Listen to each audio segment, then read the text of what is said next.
You're listening to Power Athlete Radio, a podcast dedicated to empowering your performance every damn day. Join former NFL pro and Power Athlete founder John Wellborn as he dissects the greatest minds in strength, conditioning, and more.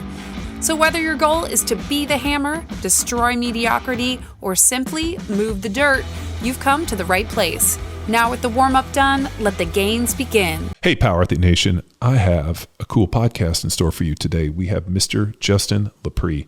Justin is founder of Heroic Path to Light. And here in Austin, Dripping Springs, it's a sacred medicinal church, kind of interesting legality we'll get into, where he's created his own church that has to do with taking people on these heroic journeys using plant-based medicine and psychedelics. So turns out Justin is a neighbor of mine. We got connected through Dr. Parsley, and he is a former U.S. Marine veteran, fought in the war in Fallujah, became a firefighter here in Austin, and now is an advocate for mental health for veterans and first responders, and is helping cure depression and just adding existence and light and just trying to take people on a journey of discovery.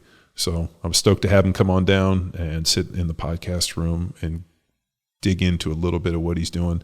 As you guys might not know, I'm not extremely well versed in this, but I'm fascinated by it.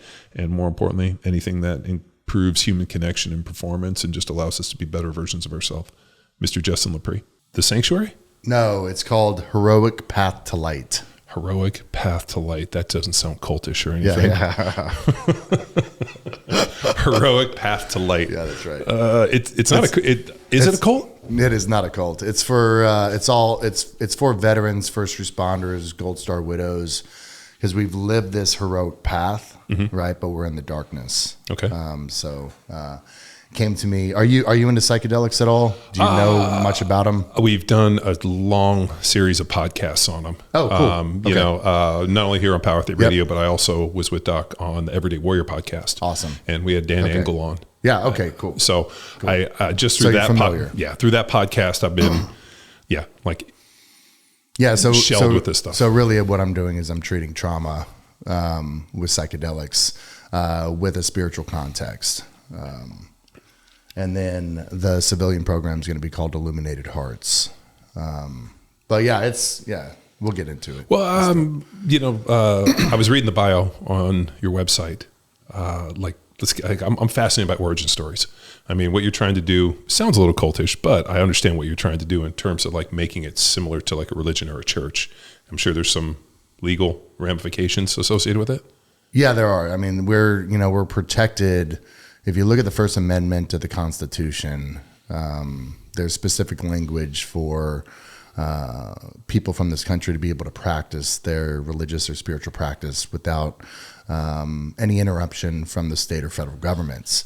In 1993, there was additional language from the Religious Freedom and Restoration Act that really started to lay out individuals' freedom to practice whatever religion they wanted to follow. And then the state of Texas has additional language that further protects people from the state of Texas to practice their religion. So, well, I mean, really the base of their Constitution is life, liberty, and the pursuit of happiness. That's correct. To me, is you have the right to live your life the way that you want, unabated by somebody else, and your definition of happiness needs to be executed. That's correct. And it was really interesting. There's a I grew up in the Catholic Church. Me too. And I went to private CCD. CCD. Yeah. I went to private school. I grew up in Katy. So you're native to Texas. I'm native to Texas. And I spent 11 years in private schools. I went to public school my senior year. My parents were going through a divorce. But I never felt connected to God at all. I just, I had my faith. I was a little rebellious in my teenage years. I was trying to figure out who I was. I didn't have a good home life. Dad was super abusive. And, you do all the things. You say all the Hail Marys. You say the Our Fathers. You're supposed to be, forgiven, start your week fresh. And didn't really feel any sort of connection. You're not alone. For sure. We grew up Catholic as well, and going to church, and I always remember, they'd get up there in the hymn books and this, and like, we never even touched a Bible. Right. So they would quote Bible verses in this, and I'd realize I hadn't read the Bible until I actually went to college years later, and realized that the Catholic Church was designed to like, hey, we're going to give you the version that we want. And then also the disingenuous nature. They're like talking about like, Jesus washed the feet of the poor and this, and like, we're talking about giving, and,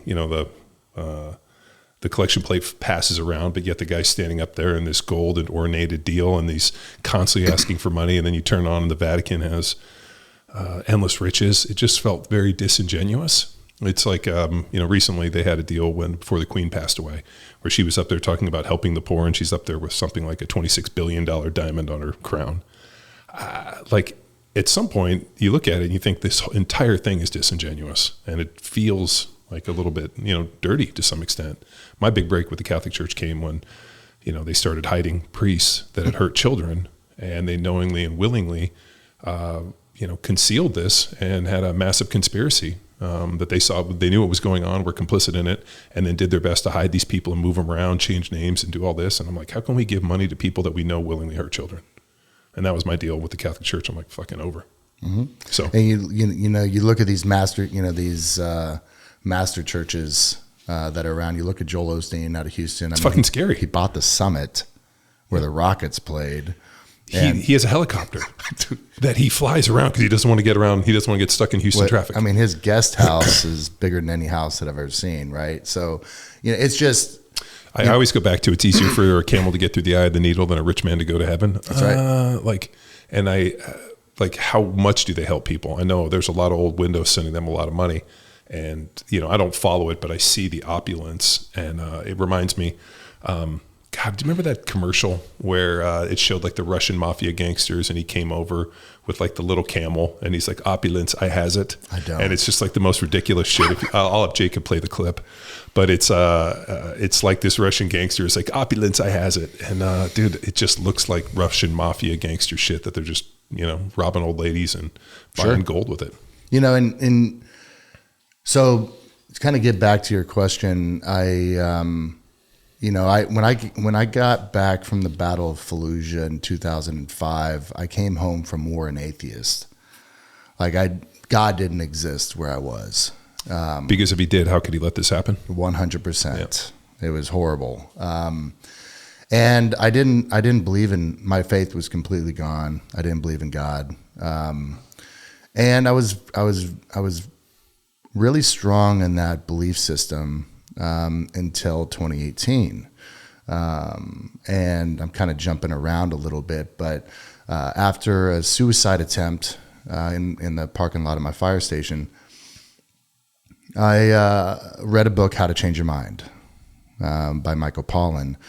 I followed that book with The Immortality Key from Brian Marescu. Highly suggest both of those books. Okay. And Brian Marescu goes into the Deep Vatican archives and gets access to ancient text, and travels around the world looking at remnants of chalices and studying these compounds, and they show psychedelic compounds dating back thousands and thousands of years ago. Ergot being in chalices, which is the main compound in LSD. So they had psychedelic wine back then, and then they have shown that the original Eucharist was mushrooms. It wasn't a wafer, it wasn't bread, which really opens up the idea that, Jesus and people in the Bible were having these mystical experiences. I always think Moses in the burning bush. I'm like, right. He was totally high on something. Well, I mean, it makes sense. If you read the story from those lenses, and especially all like the creation myths, it does make sense. It makes a lot more sense now to me than it did when I was in CCD. Yeah. We interrupt this episode with a shameless self-promotion. Power Athlete delivers battle-tested performance programming for every kind of athlete. So do you want to go from average Joe to MVP? Then dominate with Field Strong. Get stacked and jacked with Jack Street. Hustle in life and still build muscle with Grindstone? Fear no opponent with Dragon Slayer? Be harder than coffin nails with Hammer? Max out minimal equipment with Lean Enable? Or unlock those newbie gains with Bedrock? Get over to powerathletehq.com/training and choose your 7-day free trial right here, right now. Get lifting, get training, get in shape, all while listening to the rest of this show. Well, but there were, the other issue I ran into, especially, I grew up, my dad was an attorney, so we were always very analytical in terms of analyzing everything. And my dad was, trained us from the time we were little to be attorneys, and that was the path I was on before I decided to detour and play in the NFL.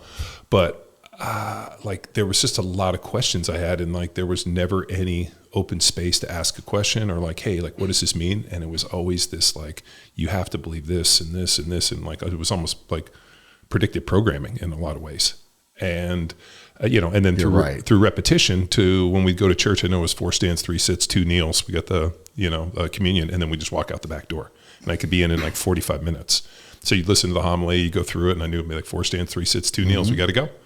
And it just felt then all of a sudden you're every Sunday you go, and then if we weren't total assholes in the pew, then my mom would take us to McDonald's, and we'd get the muffin with the sausage in it and a hash brown deal. But it just was what we did every Sunday morning at 7:30. That's right. And there was never any reflection or this, and there was never anybody contributing. It was just always this push. And then when you ask a question, I remember the one about them telling us about masturbation. It was a sin to even touch yourself. And then I'm like, so what about when I go to the bathroom? And then it was don't ask questions, and they thought I was being a smart ass and wanted to throw me out. I'm like, well, you guys are saying I can't touch my equipment and I'm going to go to hell. And I just remember leaving there thinking, all right, so everything I do is going to send me to hell. But then it resets every Sunday when I ask for forgiveness. It just felt well, what if I can't ask for forgiveness and I die in a car wreck? And these questions were, and I know we're deviating off a tangent, but as a young kid, right? So wait a minute, timing is what allows me to go to heaven? This episode of Power Athlete Radio is powered by Train Heroic, the most immersive strength training app experience on the market. We've built an online training business by partnering with Train Heroic to deliver all of our world-class training programs like Jack Street, Hammer, Field Strong, and Grindstone. To learn which Power Athlete training program best suits your goals, head to powerathletehq.com/training. And if you're a coach looking to build a business with the best training tech in the business, head to trainheroic.com/powerathletehq. And now back to the show. Right. It felt really weird. Well, you look at the similarities of government and organized religion, they don't appreciate free thinkers, right? It's the dogma that you need to follow. It's the dogma that you need to believe in. And organized religion puts fear into people, and through fear, they can get them to act a certain way, right? And so my belief now is that heaven and hell is not an actual place that we go to, but it's actually a state of being currently in our present, right? If you're full of hate and despair and you don't have love in your heart, to me, that's hell, right? And if you have love in your heart, you want to help people, you want to be a good human, be a good being, that's heaven to me. But I look at it, how it's been explained to me, and by saying, well, if you don't follow these rules, if you don't play by the game, then you're going to go to hell and we're going to burn forever, right? And I've come a long way in, my belief systems have completely transformed on, being brought up in the Catholic Church to being an atheist, to having this realization, to my belief now, is that we're spiritual beings having a human experience and not human beings having a spiritual experience. It's very powerful for me to realize that eternity is forever, and that this isn't, for a lot of people here on this earth, our first time experiencing something, right? And I know that's not going to be welcomed by everybody, and that's okay. It's just something that I believe in. And that's, I believe, faith is the lack of knowledge. So what do you have a faith in? So I have a belief in, so I have a faith. So I have a sense of knowing, right? So my faith has changed into knowing for me. So was that the journey with like ayahuasca, Ibogaine, and these kind of plant-based medicine? It was really the journey. So I've had mystical experiences with mushrooms. Now it does take for me a larger dose to have that mystical type of experience to where your ego, What kind of dose are we talking about? So my first ever dose in 2018, we'll give a little context. So you were in the military, Battle of Fallujah, come home, depression, that whole thing. And then from that point in 2006 through 2018, yeah, so I'll kind of run through that quickly. So okay. I joined the Marines in 2001, invaded Iraq in 2003, and then the Battle of Fallujah in 2004, got out in 2005. Moved up to New York, was homeless for about a year, went into the VA system, and I was on 13 different medications. One of those that had a strong grip on me was Oxycontin. This is in the early 2000s where they were just pushing oxys left and right. How you forget I played in the NFL. Right. I have painkillers destroyed a lot of my friends. That's right. And one of my best friends, Cal Turley, completely warped his brain. I mean, in his 30s, was diagnosed with early onset Alzheimer's. Wow. So, but he kind of went a different route. He believed marijuana, or still does. Sure. Cannabis is the answer to all this. I'm not convinced of the cannabis deal. I just think it's numbing the pain for everything else. Whereas some of the psychedelic stuff, I mean, when I admit I didn't have a great understanding of it, but then when I went on those podcasts, and we've had several others with other people that have had similar experiences where they've done something life-changing, then also hearing Doc's work with the SEAL Foundation, with Ibogaine, and what they did with SEALs that were, on drugs and this, I mean, suicidal, all these had nowhere else to turn. And this was their last door to open. And it works. Yeah. And 100%. And it wasn't just like multiple treatments. It was like they were fucked up. They woke up the next day and they were fine. That's and their entire lives were changed. So when something is, I'm sure it's like supplements, right? People are like, hey, I took this supplement. How do you feel? You're like, I don't know. Maybe I feel better. Maybe I was stronger. And then you like take it and then you don't. It's just this kind of like, I don't know. But when you have something where it's like, I laid down, I did something, and my entire being was changed the next moment I remember consciousness, that to me is worth exploring and listening to. You're not wrong. For me, it got to a point, I had all this trauma. I came home with a traumatic brain injury, plus every single diagnosis that you could receive. And, the pharmaceuticals were just keeping all of that suppressed. Do you think it was a function of war of what you saw, or do you think these were underlying conditions that you maybe had through childhood growing up? They were definitely, fuel was put on the fire. Brain injuries were absolutely from war. Other underlying conditions that I had absolutely rooted from my childhood. I didn't know it at the time. But then you go through war, and then you completely keep suppressing. Those wounds grow bigger. But yes, it all started as a child. Sure. I was molested at 5. Oh, I just realized that this past year in an iboga ceremony, and I had done a lot of work up to this point. That was is Ibogaine different than iboga? Ibogaine is an alkaloid. From iboga. Iboga is the actual shrub from Africa. Okay. So, it's really interesting how these medicines work. And so I became a firefighter in 2017 for the city of Austin. I worked at 2 of the busiest stations. We had a serial bomber, if you remember, that was delivering FedEx packages that were exploding. We were the first on scene for those. Mass shootings down on 6th Street. And I realized just how much this affected me, because I used to think that I was desensitized. I was made for this. I've seen death before. I can see it again. But for this time, it was innocent people dying, and it rocked my world. I started to drink heavily, suppress. We didn't feel safe to talk about our feelings, machismo bullshit. Yeah. And I started going through a divorce in 2018. And lawyers weaponized the children. They said I was a threat because I had PTSD. And I lost my kids for a while, and I spiraled. My kids were my lifeline. And I walked out to my truck on Veterans Day of 2018, put my loaded cig in my mouth, pulled the trigger, and it didn't fire. And I was confused. I vomited all over my lap. Anxiety was at a peak, and I dropped the magazine. It was empty. And I racked back the chamber. It was empty. And so somebody on my engine or truck, somebody at my station, had seen me spiral, knew I carried that weapon. That was my service weapon in the Marines. Knew I carried that weapon, knew it was always loaded, and unloaded it.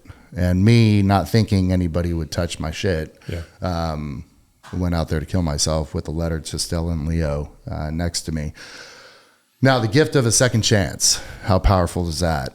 I don't know who that was that intervened. Oh, shit, really? No. Nobody ever came forward? I've talked to everybody on my crew, and nobody has yet come forward. Ooh, so goosebumps. You got this fucking angel sitting out there. Yeah, I got goosebumps all over me. It's incredible. And I mean, I'm very close with a lot of people on my crew. And nobody owned up to it, too? Not yet.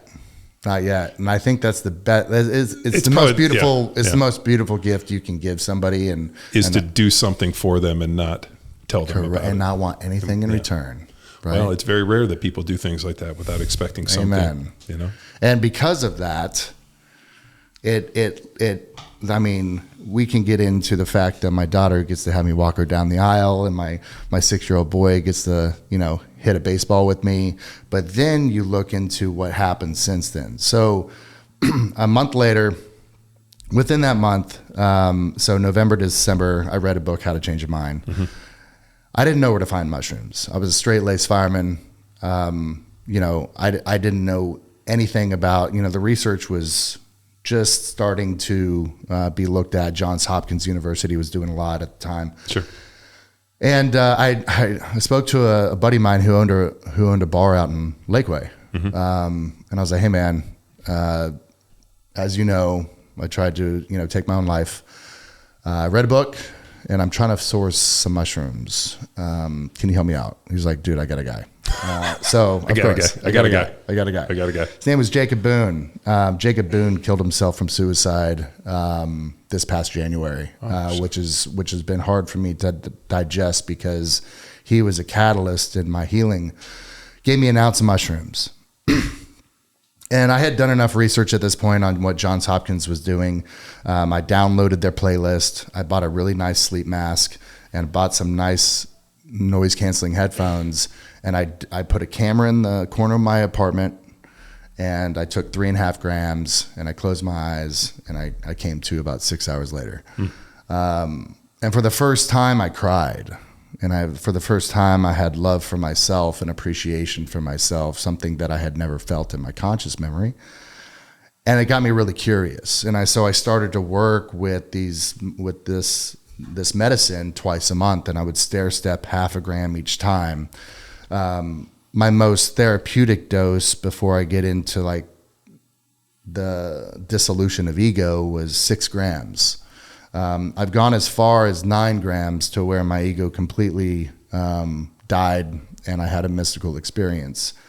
But really where things started to come, the most powerful psychedelic medicine that I have worked with to date is a compound by the name of 5-MeO-DMT from the Sonoran Desert Toad. They call it Bufo. I heard Joe Rogan talk about it, where literally you smoke it and it's like there's all these different dimensions, and all of a sudden you realize we're living in one dimension and there's other people in other dimensions. I listened to a podcast with him on it about it and was like, that's not probably the thing you try first. It's not. And I will not serve that to anybody first. It can be, as healing as these medicines are, they can also be terrifying. They can also be destabilizing. So you really need to make sure that you have the appropriate foundation to support this type of work for yourself. And that comes with preparation and post ceremony integration. Get into that. I mean, my brother is a criminal defense attorney in Orange County. He had a client that was a 17-year-old kid, first round baseball player, went schizophrenic, came back with a baseball bat, killed his dad, killed like the TV repairman with a baseball bat.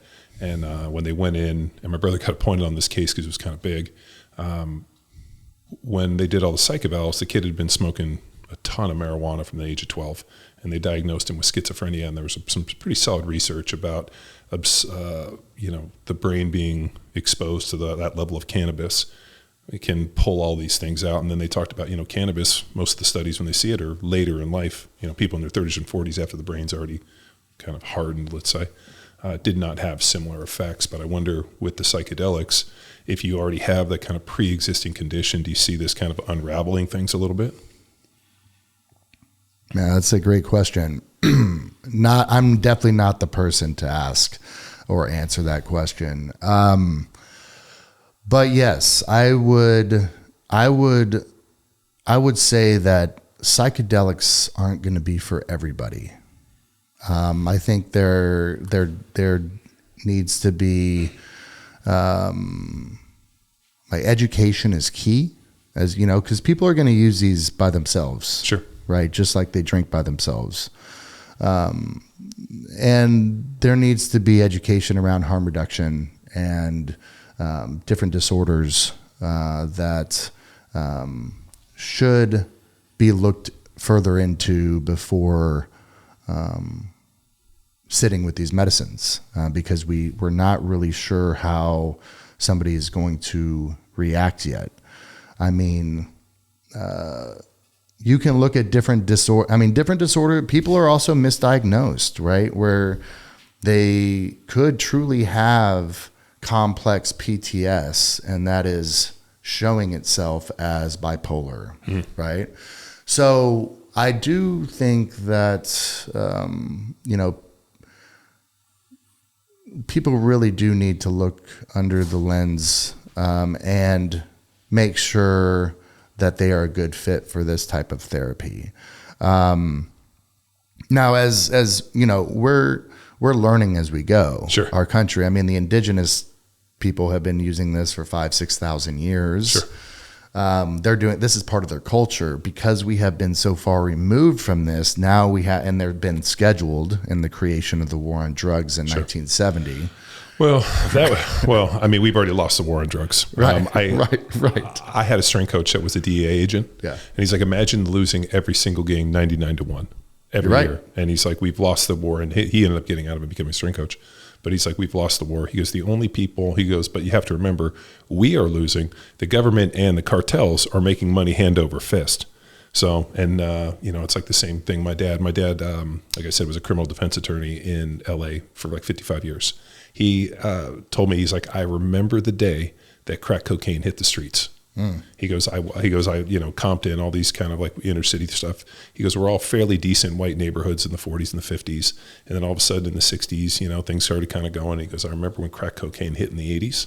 He goes, it was like, I went and like everything was fairly normal. And like 2 weeks later, we were like inundated with all these murders and all this crazy stuff. And he goes, that stuff was, he always said, he goes, I've never seen a gangster from Compton in Colombia. Right. So that stuff. And we've since learned that the CIA ended up bringing in cocaine into inner cities and crack was all manufactured. I mean, so the story is pretty accurate that he said, I saw. So, and I mean, look at systemic racism. I mean, it's like, what truly is the difference between crack cocaine and cocaine? And one's a hell of a lot more addictive, right? But so they found the cheapest, most addictive one to do it. But I mean, at the end of the day, like, if you look at globally, the U.S. is the largest consumer of all of these drugs. So, is it? I have everything, and my life's still fucking hollow and empty. I mean, you look at like alcohol consumption, you look at like what's happening with cannabis, I mean, cocaine, I mean, all these things. I mean, we are the largest consumer of 330 million people, largest consumer around the world. And what's the biggest drug of all time? Sugar. Yeah, sugar. Or you look at Sugars and everything. I spoke over a year ago. I spoke at a conference on national security that was up at for the Army at the War College in Pennsylvania. Oh, beautiful. And one of the guys that was in my group, a really cool. I need to get him on the podcast. Actually, it reminds me. He's an Indian doctor. Dot not feather, and he has a research deal at Brandeis, and he's pretty big. Anything that involves health outside the United States for the U.S., he's kind of the focal point on. And as we were sitting there, my contribution was the largest threat to national security was the lack of physical readiness of 16 to 18-year-olds in this country. Right. And then also 26 to 45-year-olds who would technically be the militia, the Second Amendment, thou shalt not be infringed, and the idea of calling out a militia.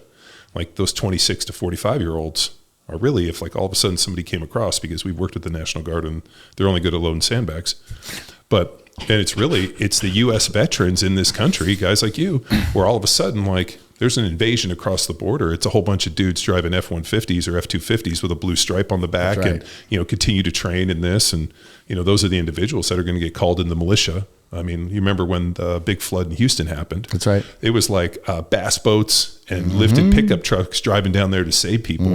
I mean, that's like... And I really do, you bring up a great point, because what's happening now with the psychedelic renaissance and the veteran, it's the veteran population that is pushing this down the field, right? Because we're the only group in America that has bipartisan support, right? When of these in this country, if you shit on veterans, you don't get it's true. That's correct. I've always said you can't send somebody to war. That's right. And not take care of them when they go home. Well, which the government does not do. No. And that's what I've always said. It's the largest travesty. If you're going to ask young men to go out and kill on your behalf, that's right. When they come home, you have to take care of your broken toys. You can't just send them off to a fucking island. You're not supposed to come home. Right. But the advancements of life-saving technology is keeping more people alive now.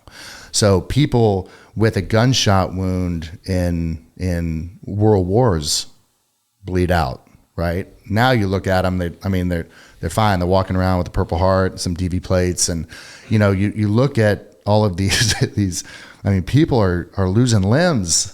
And they have badass prosthetics, and they're in the Olympics. Yeah. These people would have died back then. And so, the government, that's why the VA system is so bad, is because they never had a solid framework to begin with, and now next thing you know, more and more people are coming home, and there's just, I don't know how to fix the problem. Well, it's also government bureaucracy. 100%. Anytime the government gets involved in anything, it becomes a clusterfuck and a mess. The only way you deal with stuff is to privatize it. But, we tried that with the prisons in California. Then they changed the laws to make, you have an ounce of weed, you're going to jail for 10 years. Because they needed... Pit. Well, so before the war on drugs and the changes of all the laws in California, they were thinking of basically getting rid of prisons. And they were going to do everything out, kind of outpatient, just because they had so few people in prison. All of a sudden, Richard Nixon, the war on drugs happens, and all of a sudden they make all this stuff. Now we can't build them fast enough, and they're all privately run. Everything from socks and cots and this, it's all privately run. And the amount of money that the prison industry puts into lobbying, they can't fucking change these laws. That's why they were fighting so hard for the cannabis thing. Exactly. And I, to this day, and I can't say I don't drink alcohol, because I do. I'm not a big drinker, but I do drink wine, and on occasion, on vacation, we're going to have margaritas. Shit, who doesn't want that? Yeah, sure. So I'm a very maybe one or two drinks, maybe a week, and then I might not go a month without drinking. It's not a big deal. Now, coffee, I would definitely give up alcohol. Between the two, I like to drink coffee. But if you take a look at that, look how many people die from alcohol-related instances, and not only health in this. Like the amount of stuff that they were giving us in the NFL, and I was not a painkiller guy by any means. For some reason, the pain just didn't affect me the same way. Whereas other guys were chewing 14, 15. I saw a podcast with Kurt Angle chewing 55 Vicodins a day. And then they're like, oh, they demonize marijuana. I'm like, I'm not a marijuana fan. I don't think it's going to save the world, but I'd much rather have a guy have that access than 55 Vicodins a day, which we know cause all these problems. Absolutely. And I think just kind of finish up my thought on the veterans, what's happening right now in this country is we've been so desperate to try to save our own lives. And because we had to figure out that nobody was going to do it for us, that we had to do it ourselves. Yeah. And just think how powerful this country is going to become when you have a country filled with well veterans instead of unwell, instead of disabled, right? Most veterans I know are able, right? But the country has kept them under this in the shadow of being disabled, this label, right? If we can all become well, I believe that in the future, it's going to be time for the veterans to fight for this country on American soil. And I don't see that as some sort of... I am completely in agree. I mean, right. Whether, if you look at the Constitution, the oath you guys took is defend the Constitution against all foreign invaders, both foreign and domestic. Right. But yeah, I mean, that was what my entire piece was the lack of physical readiness of kids, 16 to 18, who are military age. And then also the lack of physical readiness for adults, let's 26 to 45. 26 to 45. Right. So, I mean, things like, I thought CrossFit was extremely helpful, lifting weights. I mean, yep. The fact that equipment is more ready with Rogue. We provide training programs, Power Athlete with thousands of people following them, methodologies that are much better. I mean, so there's, I think, and it's great now that a bunch of dudes over 40 do jujitsu. Yeah, so absolutely. I mean, people are taking their fight stuff. I mean, people are training, but there's a whole lot of other people that fucking aren't, who are stuck on phones, that are doing doom scrolling. They're all asleep. day. Yeah. And they are not doing anything for physical readiness. And they're not preparing because all of a sudden... Well, they'll die first. Yeah, and as my buddy says, they're going to die first, and that's where my next meal is going to be. It's going to be at their house. That's right. We're going to take their resources. Yeah, and that's a scary fucking thing. That is. But it's also, the world we live in. That's so, right. I mean, and when you say it, like 5 years ago or 10 years ago when you said that, people thought you were a wacko. Now all of a sudden you say it, and people are like, this guy's pretty fucking sharp. People are starting to wake up. They've seen what happened with COVID. They've seen what happens, what happened with the government, what's currently happening in the government. We see what's happening on the state level. People are starting to wake up. They're coming out of this slumber, or you never went to sleep at all. Well, the COVID thing was really fascinating to me. I was amazed. So every movie that I've ever watched that was kind of dystopian, you're always rooting for the resistance. I mean, we're watching Red Dawn and we're rooting for those guys. You're watching V for Vendetta and Vendetta. One of my favorites. Yes. You're rooting for V. I mean, so every movie that we've ever watched, I mean, Top Gun, you're rooting for Tom Cruise in this. You're That's always right. rooting for the hero and even the anti-hero, who's usually fighting against some global conspiracy. I mean, look at all the Tom Cruise MI6 movies. There's always some supervillain with some virus and Jason Bourne. Yep. You're always rooting for these people. That's right. But then all of a sudden, it happens to us. And now all of a sudden, everybody was trusting the government and a bunch of stuff that we knew wasn't true. And we did a whole bunch of podcasts and we probably lost a bunch of followers in this. And they're like, but at the end of the day, this was some fucking bullshit. And people were willing to jump on and literally send their friends, call the police and this, and it blew my mind. I'm like, this is like the plot of every MI6, Mission Impossible movie. This terrorist releases a virus and people were like totally on board, believing what this nonsense was. And not to say COVID didn't kill people, but the vaccines and this. I mean, it just for me, just made basically having a somewhat analytical approach. I'm like, this doesn't make a lot of sense to me. And people were blindly following. You have to trust the science, even when the science was broken. Fucking crazy to me. It opened my eyes to how you don't want to be in a foxhole with 99% of these people. Amen. Sheeple.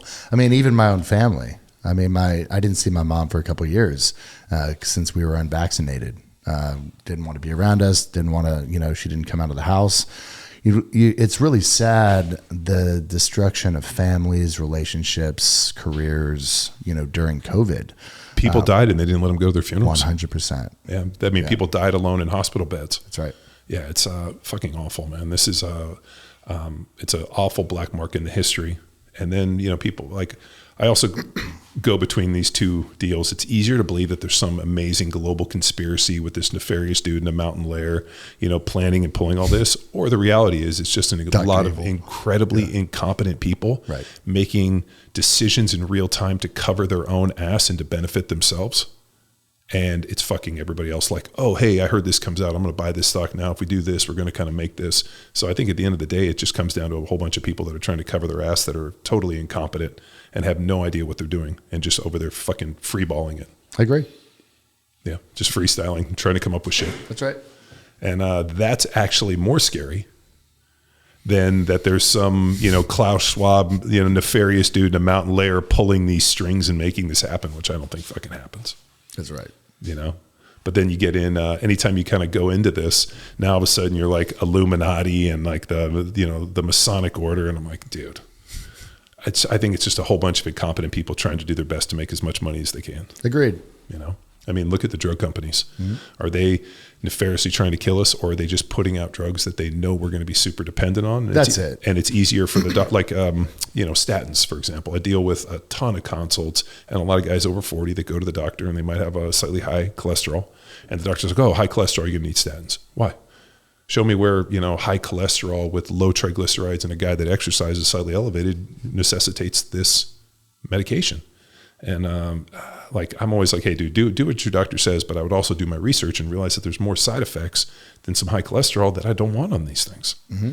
And they end up feeling worse. So it's, but they've made a massive leviathan of a business out of these high cholesterol drugs, which we know, aren't necessarily effective in reducing what they're looking to reduce. Agreed. So, but on the plant-based medicine, I'm fascinated on all the different types. So like, I'm a total layman. Like just novice, but obviously, it feels like psilocybin and the various different types is really the first stop on that train.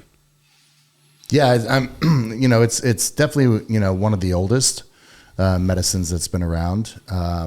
Is there a history on it? Like, how many, I listened to, was it Terrence McKenna? Right. With his stoned ape theory. Where he's like, the only way that we would have evolved from, primates. It's a great theory. Would have, like the amount of, like myelination and the different pathways in this and reprogramming the brain. The only thing we've ever seen that does something like this is psilocybin. It is a fascinating theory and makes a lot of sense. Being able to come out on the other side of a traumatic brain injury, have childhood memories again, build neural pathways. I've seen alcoholics become sober with mushrooms. It's fascinating to me. I mean, it is a very safe medicine. You can't OD on it. It's a very safe medicine. I read in prepping for this, it was about anything over 5 grams was kind of the heroic dose. Terrence McKenna came up with that measurement. I do agree. Although there's different strains that have higher potency of psilocybin, but yes, that once you start getting in above 5 grams, strap in. So what do you do? I mean, do you need somebody there to make sure that you're like a little kid that doesn't fucking fuck themselves up? Yes. In short, yes. When I was in desperation mode, I was doing this by myself. I'm not advocating for that. I'm not advocating for that. That's not the right way to do it. I just didn't trust anybody and I didn't want to get fired. Right. Yeah. So for me, that's the only way that I could do it back then. But yes, I do advocate for having a somebody to hold space for you, somebody to make sure that you're okay. Right. That we can't promise anybody safety, but we can manage risk. And having somebody there that's sober, that is not in the medicine, is the right way to do that. And just to help support you so you feel safe, so you're not in your subconscious realizing that you're by yourself. Mm-hmm. Yes, I would say always have somebody there. And that really starts to create that container. If you need a hand to hold, if you're going through a very challenging experience, not doing it by yourself is so appreciated in these times of vulnerability. Now, mushrooms, that I would consider mushrooms the safest psychedelic that we can take. Even at that 5 grams and plus? Even at that 5 grams. Yeah. You know, the more, the higher the dose, the deeper you're going to go. Depending on your trauma levels, more is going to be exposed, the more challenging of the experience.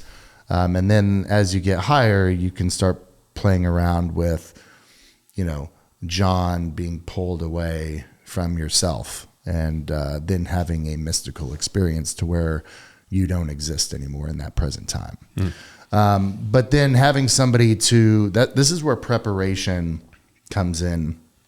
And preparation and integration are really the same thing. One's just ceremony, and then one's post. What happens in the pre-ceremony? So I can speak from the lens of what we do with Heroic Path to Light, which is our ancient medicine sanctuary here in Austin. Dripping Springs. It's here, yeah. It's here in Dripping Springs. Well, we're in. This is Bee Cave. Bee Cave. Yeah, Dripping is. But yeah, it's in Dripping Springs. It's a long-term temporary facility until we can build out our healing center. But I was really focused on this encircling support system for people when they were going through these experiences, because I was seeing people leave the country for these for-profit retreat centers, going to work with people that aren't American, that don't speak the language, and they didn't have any sort of preparation or integration support. So they leave New York City, they're like, I need help, or I want to go, see what this is all about, because I heard a podcast with Tim Ferriss, and I'm going to go down to South America. I'm going to sit with ayahuasca, and then boom, I'm back in Manhattan. So many things wrong with that. And it's really not setting you up for any sort of success. Regardless if you think there's trauma or not, these medicines are brilliant. I mean, they're technologies. I will state that these are technologies are really good at digging up things that are hidden in the subconscious. Carving out in your psyche the root of why you are the way you are. And some of this trauma could not even be yours. It could be intergenerational traumas, right, that are passed down, right? So Body Keeps the Score is a great book. So just a piece on that. When my wife, I have twin girls, and so after we had twins, my wife got, obviously breastfeeding was pretty hard. I mean, she's feeding both of them. It just fucking sucked her life force out. Sure. And because my wife's actually, she's like, I'm going to exclusively breastfeed these twins for 6 months. And wow. Yeah, my wife's a crazy person in a great way. And she just was focused on doing this. And I just saw her life force just dwindling and dwindling. So a doctor or a friend of ours was like, hey, there's this pretty interesting healer guy that you guys should go see. And I'm always up. If somebody recommends somebody, I'm like, let's do it. So we drove up to Malibu, went and visited this guy. And he really got into this past traumas. And cool. Was 27 generations and went through all this stuff. I thought it was pretty hokey. She ended up getting better, and felt better, and whatever he was doing seemed to work. But he got into this whole thing of the trauma of your grandmother, because technically, the egg in you is your grandmother or is your mother, and then you're inside of her, kind of this right. There's the pieces of you are still in these people, and that those traumas basically get extended over time, and they just kind of live in the tissues. And it's really the first time I've heard it, because we think we're such, I guess you could say, isolated beings. I'm born and here I am, even though I have these connections. Do I really have these connections? And that was the first time I really heard it, and was like, I don't know if I buy into it, but I'm also not arrogant enough to think that I know everything. And to think that, right. There's validity to this to some extent. But it was really the first time I heard it. It's great to have an open mind. That's what I encourage people to do. I invite them to just have an open mind about this stuff. Because, for me, I was very closed-minded until it changed my life. What was the catalyst? Obviously you said I put the gun in, pulled the trigger, nothing happened, I vomited. But what at that moment did you think Like obviously it was reading the books, but what spurred the books? So I wanted to see if there was something else out there that could rewire my brain. If I could actually truly heal, get off of all my pharmaceuticals. I haven't taken a pharmaceutical since 2018. Congratulations. And that first ceremony with mushrooms, the one thing that I came out of, immediately, I didn't want to die. And so in that period of time from my failed suicide attempt to that first ceremony, I still wanted to die. Mm-hmm. But I was willing to give myself a second chance to see if this would work. I was intrigued enough to say, okay, I truly don't want to leave my kids. However, I don't want to feel pain anymore. I don't want to feel like I'm just waiting to die. I want to live. And if I'm going to live, I'm intrigued enough to see if I can get there through the use of psychedelic medicines. And it worked. And it worked. Like it's hard for me to remember who I was because I've come such full circle. It's really hard for me to, think about what I was feeling when I was sitting in that truck back on Veterans Day in 2018, because I have gone through this incredibly transformative experience to where I'm not even the same. I'm not even a remnant of the same person. And the only thing that I have done is started to use psychedelic medicines and to build my own community. That's the only thing that's changed. My diet hasn't changed.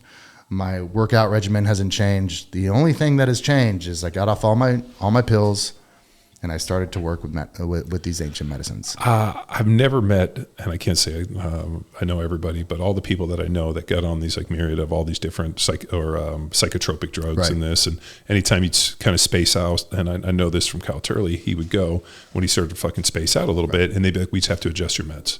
He was in this constant, we just have to find the perfect combination. So we're going to do this and this, and they kept adding. Next thing you know, he's like on 17 different drugs. And, he has like these incredible like suicide thoughts. He's driving just to steer into traffic. And horrible. He's just like everywhere he goes, he's just, this constant, deal of suicide. And, and then it's like, go out in a blaze of glory, this. And he's like, the fuck is saying all this? Right. And, cannabis ended up saving him, and he felt better with the cannabis. But I remember telling him, I'm like, I just think you're just dulling it. And even though it's helping you, I think there's more than just cannabis. I mean, his thing was like, cannabis will save everything. I'm like, I think it's probably a combination of all these things. So you bring up a good point. And this kind of goes into the integration. So to talk about real quick, and then I'll kind of go into our program. But the psychedelic medicine is just a catalyst. It's not panacea. You're not going to take the pill. You're not going to eat the fungi. You're not going to drink the brew and never have a less than great day again. It's not going to cure all your traumas. It's not going to make you forget every bad thing that's ever happened to you or every person that's ever wronged you. It's going to just change your perspective, right? And the biggest thing that these medicines did for me is allowed me to see my traumas from a different lens, to realize that they were just part of my story. They didn't define who I am. Mm-hmm. That was huge for me. That was huge. And it allowed me to see my father's trauma, and being able to forgive my father for beating me was a very powerful moment for me, because I hated him. There's been very few people that I hated, and I hated my father for a long time.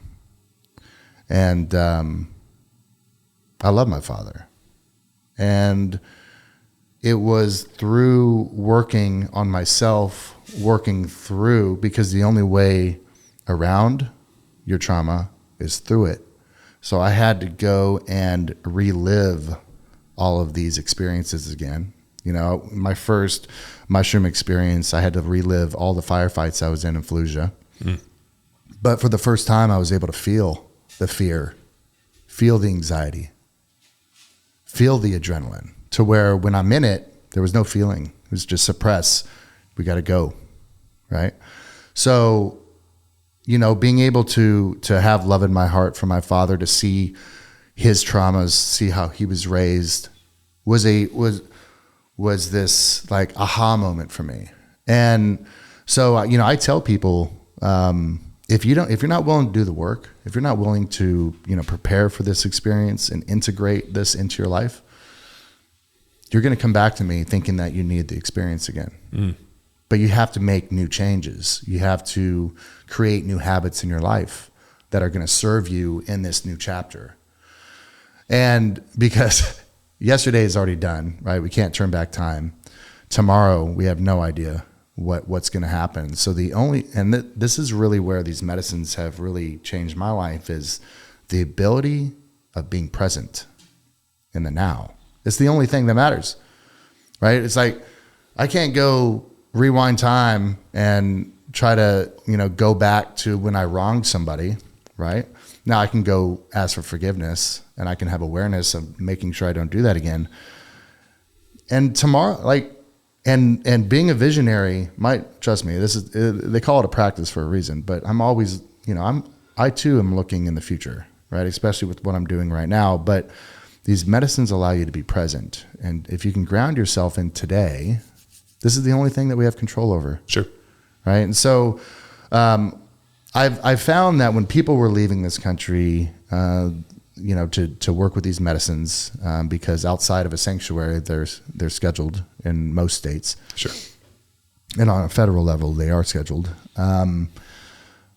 People weren't doing the preparation or having proper integration from these experiences. Why were these drugs put into such an intense schedule? I mean, they're all Schedule 1s.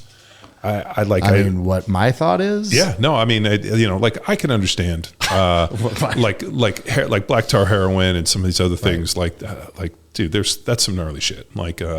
Crack in these. I mean, I get, even though we've won, I understand the fact that marijuana is a Schedule 1 is insane. I mean, I've never. My favorite joke is, no kid has a memory of their dad smoking some weed and coming home and beating the shit out of them. Like, you're talking about your dad beating you. People have a lot of stories about alcoholic fathers and coming home, and I've heard that over numerous times. I mean, dude maybe goes and smokes some cannabis and comes home and plays video games and probably eats his kid's cereal. Maybe he's a better father. Maybe he's more connected. He sits in colors with his kids. So I've never understood. Now I kind of see. I don't know if you know what's going on with all California and Colorado in terms of the cannabis trade, but it's gotten pretty, just like anything, it's gonna go down to the common denominator and the way they're doing it and the money and and the fact that there's a huge black market in this. I mean, it's not as what you could say, angelic and sure. as it could be, because it's so heavily regulated. They've effectively kind of created all these different markets and whatever. But to say that, heroin and methamphetamine and some of these gnarly things are in the same schedule with marijuana, that just seems crazy to me. And then all of a sudden with these, psilocybin and whatnot, it just feels like, hey, we're going to make all these illegal. Just throw all that shit in there and see what happens. But then you have methamphetamine in a pill form that treats ADHD. Yeah. And it's legal. Yeah. This is what I'm talking about. The system is corrupt, right? I mean, this and the Adderall and Ritalin. Correct. Yeah, I mean, and so you for me, it's I believe God to be nature. Yeah. Right. Wasn't there a movie, Stigmata, where the guy? You know what? do you remember where the Catholic Church is hunting that guy because the message was that the true scripture of Jesus was I would need to watch this again. I remember it. Don't find me within the walls. I'm, right. My church is with the birds and in nature and this, and they were fighting against it because it basically this teaching of Jesus taught that the church and organized religion was the antithesis of what he wanted. So I always go back to that. I mean, we're really lucky. This is Little Barton Creek right here. Mm-hmm. And we have 1,400 foot, and there's a natural waterfall, and there's a dam on the other side that the old man built. And cruising around in this creek on a Saturday morning and listening to the birds and going through it, I try to do it at least once a week just to kind of decompress. Welcome to heaven. Yeah. and you just, you walk around, you get to hear all the stuff. I mean, the wind rustles and like, there's all these different, different species of trees, and it's the coolest thing ever. And I always think, I mean, it's neat doing it, just, taking my kids on nature walks. I can't imagine if you set up a little place and, took 5 grams of mushrooms and just hung out there, which anything that I've ever read, the people that do that stuff in nature have dramatically a better experience than people that don't. So I believe that there's some form of connection with all these psychedelics with nature. Because we are connected. Yeah. We are nature, right? And so if God is nature, we scheduled God, right? We scheduled these compounds. Well, the government did. Yeah. On the Controlled Substance Act of 1970. I think it's my belief government didn't want free thinkers. There's no money in well, and they couldn't figure out how to monetize. Yeah, they figured that compounds that grow from the ground. Well, or they can figure out how to make them synthetic with the same effect. You don't think that the drug companies are taking psilocybin and trying 100%. Trying to figure out how to synthesize something? They've already done it. Yeah. Right. They're using synthesized molecules in these clinical trials. Oh, wow. So they're using synthesized psilocybin. They're using synthesized mescaline. Yeah. It's all synthesized because they need to know that everybody in this test population has the same amount of the psychedelic compound. So, I think there was a few different reasons as to why these ended up on the Schedule 1, because it takes, look at Rick Doblin and what he has done for the last 30 years. I mean, it's taken him 30 years and hundreds of millions of dollars to bring MDMA back to the market as a legal compound. And I can tell you, I work with MDMA with my wife currently every month and a half, 2 months, just like, hey, we're going to sit on the couch, we're going to dose, and we're going to talk and listen to each other. It's been incredible. And this is how MDMA was originally created, was for couples therapy. Oh, was it really? And it's fine. And, we had people that in the 80s, of course, were using this in the rave and the club scene. Mm-hmm. But you didn't see a bunch of people fighting each other in the clubs. People were hugging, dancing. I used to. So I went to Berkeley, which is hilarious because I had a terrible experience, just a peripheral experience with a roommate who was just a huge marijuana smoker, and he was the biggest fucking waste of space. All he did was rip bong hits, eat cookie dough out of like the tubes, and he'd watch 2 movies. He had Back to School with Rodney Dangerfield, and he had Top Gun. So I would wake up, I'd go to class, we're playing football, and I was living in the dorms freshman year as my roommate. I get up, we go eat, I come back, I get on my bike and go to class. He would sit down and start smoking, and I would know how baked he was and where he was in the day based on where he was in the movies. So then I'd get home, go eat lunch, come back, and he'd still be sitting there. And so to this day, I still know Top Gun and Back to School, like front to back. Like I know those movies are memorized because he watched them every single day. And if he started early, he just kept watching them on repeat. He might watch Back to School 3 times in a row. Did he graduate? Fuck. I don't know. What happened to this man? He was one of like the top recruits, offensive lineman. Wow. Came in and played as a freshman, and then progressively just got worse over the course of time. And I don't even know if he was on our team come senior year. But I just had such a negative experience of like viewing this. That's fair. That I just stayed away from it. And I think the first time I ever, really the only time I ever smoked was when we were in Amsterdam. I was over there doing some commentating for NFL Europe. We went to this coffee shop, and I realized for me, marijuana is effectively a light switch. One hit, and I was asleep. So it did like all these people, nothing, just light switch. And I'm like, I don't need help sleeping. But so having this view of it was this kind of like dirty, hippie, lazy. Because that was your reference to it. Well, yeah, and I was in Berkeley. So like it was all these, Harry Toad, Birkenstock, like just like people I would never consider to be, I had them in my classes and this, and it was the part of the culture. So I definitely had this like dirty hippie Berkeley mentality for marijuana. And then, it was, so that's kind of like the, and then they just lump all the other psychedelics in with it. Yeah. It's,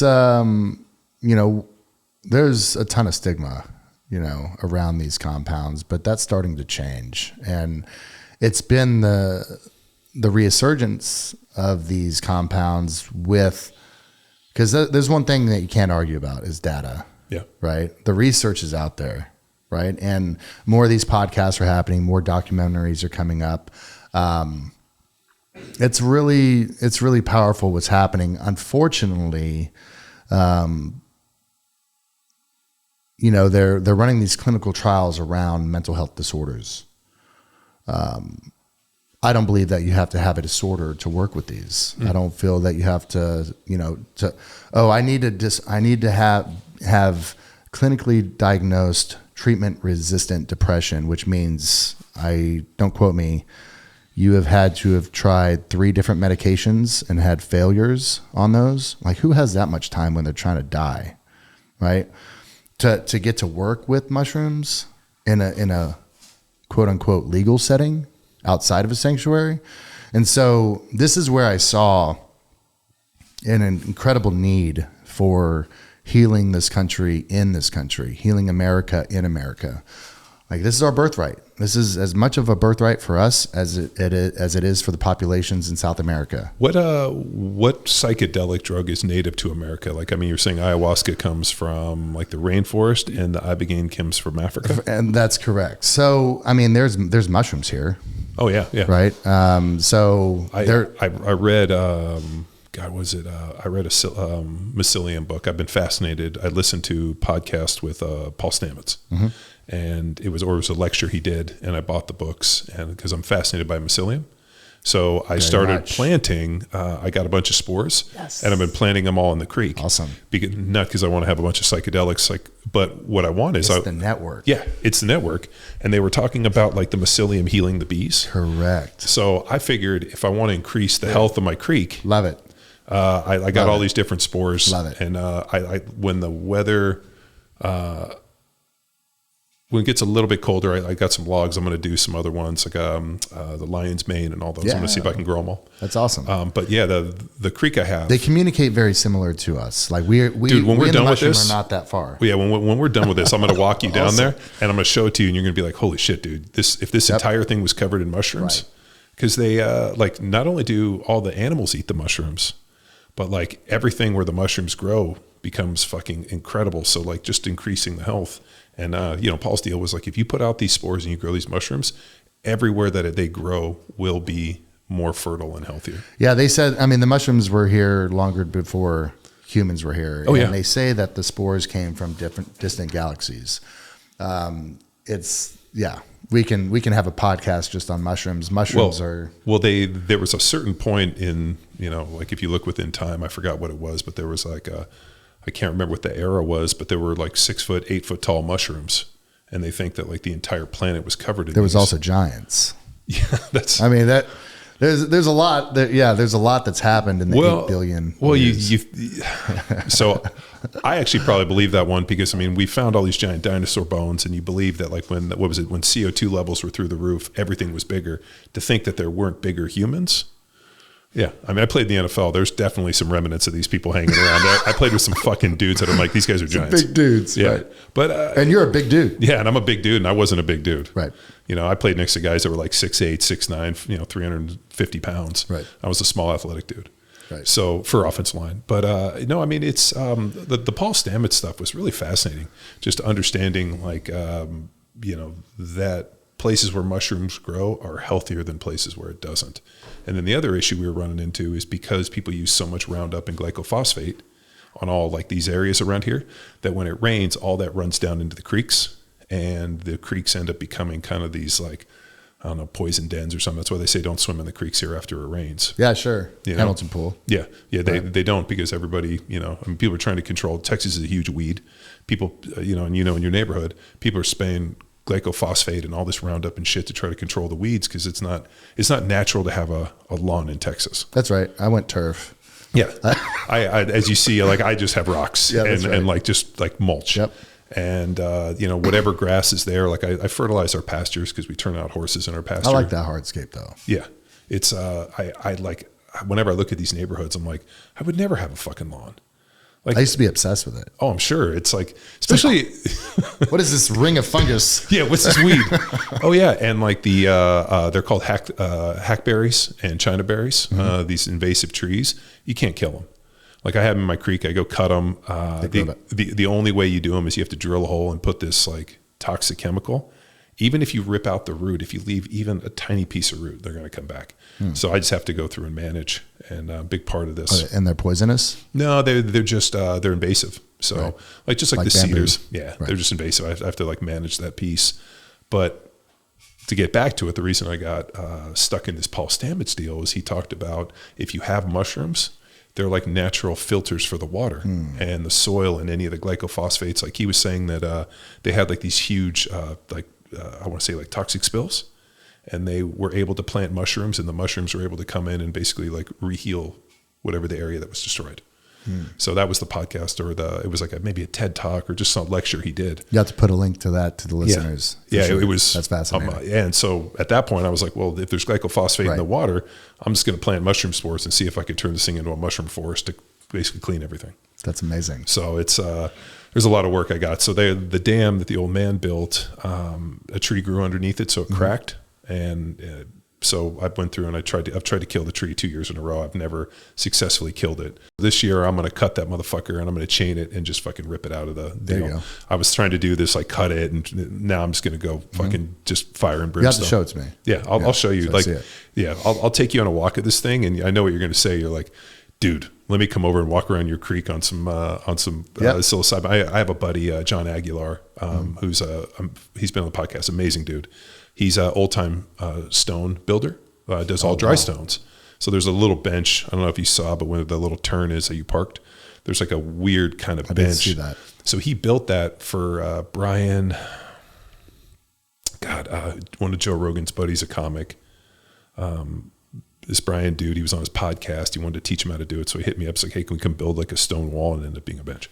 But he is a similar deal. He had kind of a pretty interesting ayahuasca journey and kind of does some plant-based medicine stuff himself. And I remember he walked in there and he's like, dude, if you ever see me walking around a creek, I'm like, I'll be fine. I got cams everywhere. Cause we have wildlife exemption. So I have to hunt for part of our wildlife. So the feeders and all that. And so I got cams everywhere. So if I see random people wandering around the creek, I'll be like, what the fuck's going on down there?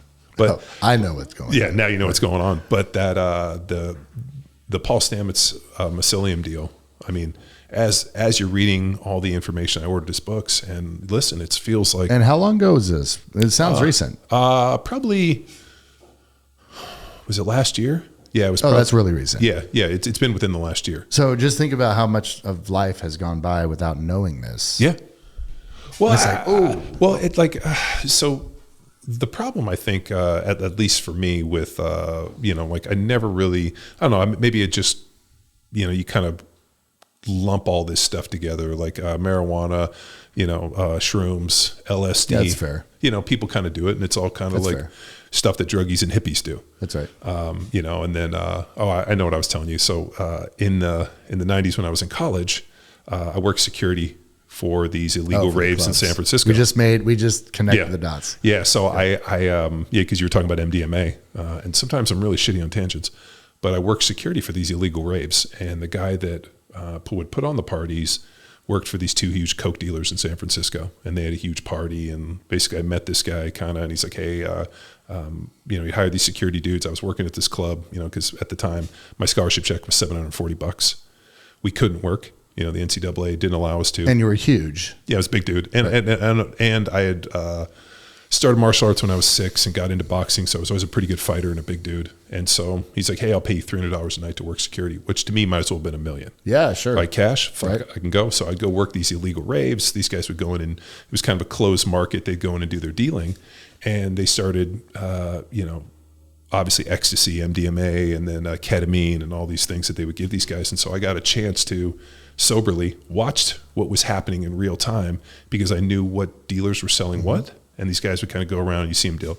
And then you would watch these kids, rave music and dancing and all that shit. And I would watch them like, all of a sudden the kid takes ketamine and they take too much, and all of a sudden these kids are stuck in their K-hole. Right. Or you'd watch them pop all these, ecstasy pills and basically dance until they've overheated themselves because they can't drink enough water. Their body temperature's up and they just like robots fucking stuck. And I would watch this and just like fascinated that, one, like what experiences are they going through in this, but then also thinking like, fuck dude, like this is wild. But it was an interesting kind of ability to watch what was happening. And then at the end of the night, they would pay us and we would just fucking run. I'm going to go back and hang out with my stoned roommate. Yeah. Well, watch Top Gun. That was actually my freshman year. This was later as I, Gotcha. was, had moved on. But that guy, I just had such a interesting, like, I always wonder if I'd had a better, what you could say, like a more kind of, I don't know, just a better exposure to it. Sure. Or if somebody, provided me books and talked about this and Terrence McKenna and, Paul Stamets, and I saw this, I could see it where it fits within not only our history, but also if you look at from an evolutionary biology, it makes a fucking ton of sense. It does. And just like alcohol and tobacco and sugar and other drugs, people will use these to escape. Right. People, I look at ketamine, it's legal. And you go out to any bar or club in Austin and there's people with nasal sprays of ketamine all over the place. Really? All over, bro. Fuck. I guess we don't go out enough. I got 3 kids. We don't either. Yeah, we have 4. But it's out there, right? You see it. It was the first. It's not a true psychedelic, right? It's a disassociative. It's an anesthetic. Are there some great properties to it? Absolutely. But people can get addicted to disassociation. Isn't it a cat tranquilizer? It was used as a horse tranquilizer. Horse tranquilizer was also used during childbirth, as anesthesiologists would use it for pain and disassociation, so they wouldn't feel. So like you had an out of body experience. Correct. Okay. And so, it's people can become addicted to the experience, right? So just like with anything, alcohol is used to suppress, to forget. These compounds can also be abused. I'm not going to say that nobody's ever going to abuse them. But that's really where intention comes in, where proper preparation and integration and education comes in. Do people abuse psilocybin? Man, I don't know how you could.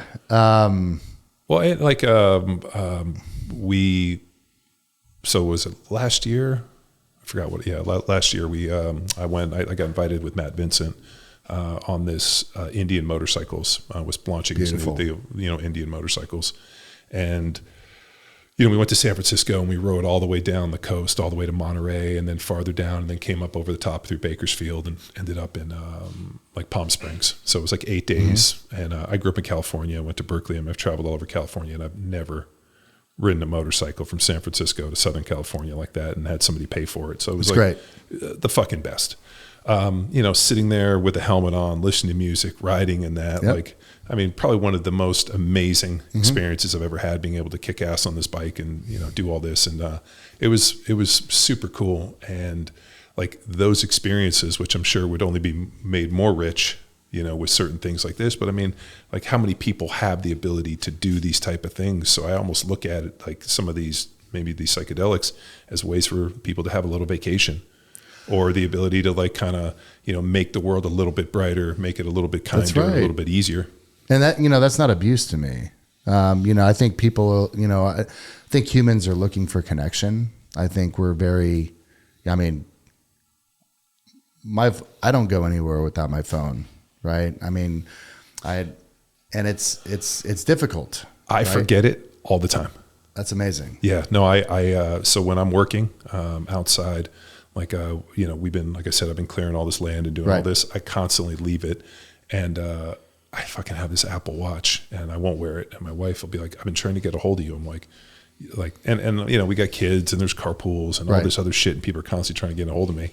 But the desire to like be able to do something unabated, 100% by some form of electronic leash and this, and then it's addicting. And then also like the need where like, our business, is on the internet. Social media is a part of it. So then there's this incredible need to like share everything I'm doing, but then also this desire to not share anything. That's correct. Because why do I care about sharing my life with a whole bunch of people that I don't know? That's right. But then we have a podcast where we share a ton of information with people that, we know and maybe we don't know, to try to influence them then. So then there's this constant like, well, I'm doing something bitching right now.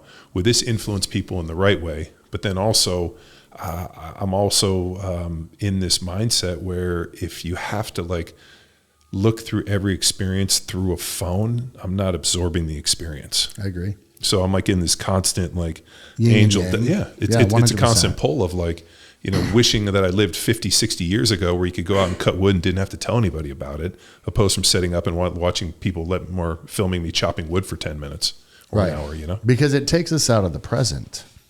Right. And then we as a society are programmed to have all of these things now. It's like kids don't even play outside anymore. Yeah.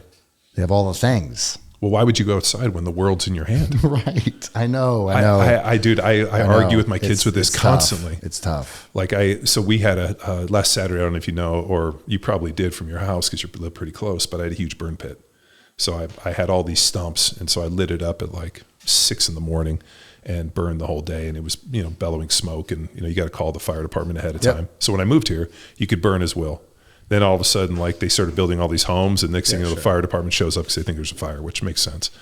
But as I'm out there burning stuff, I'm like, I call my kids. I'm like, hey, come out. Like, we have a huge fire. Come out and burn shit. How old are your kids? My daughters are 12. Awesome. I got twins, and then my little boy's 7. Awesome. So my one daughter did not come out. My little boy had basketball, came home.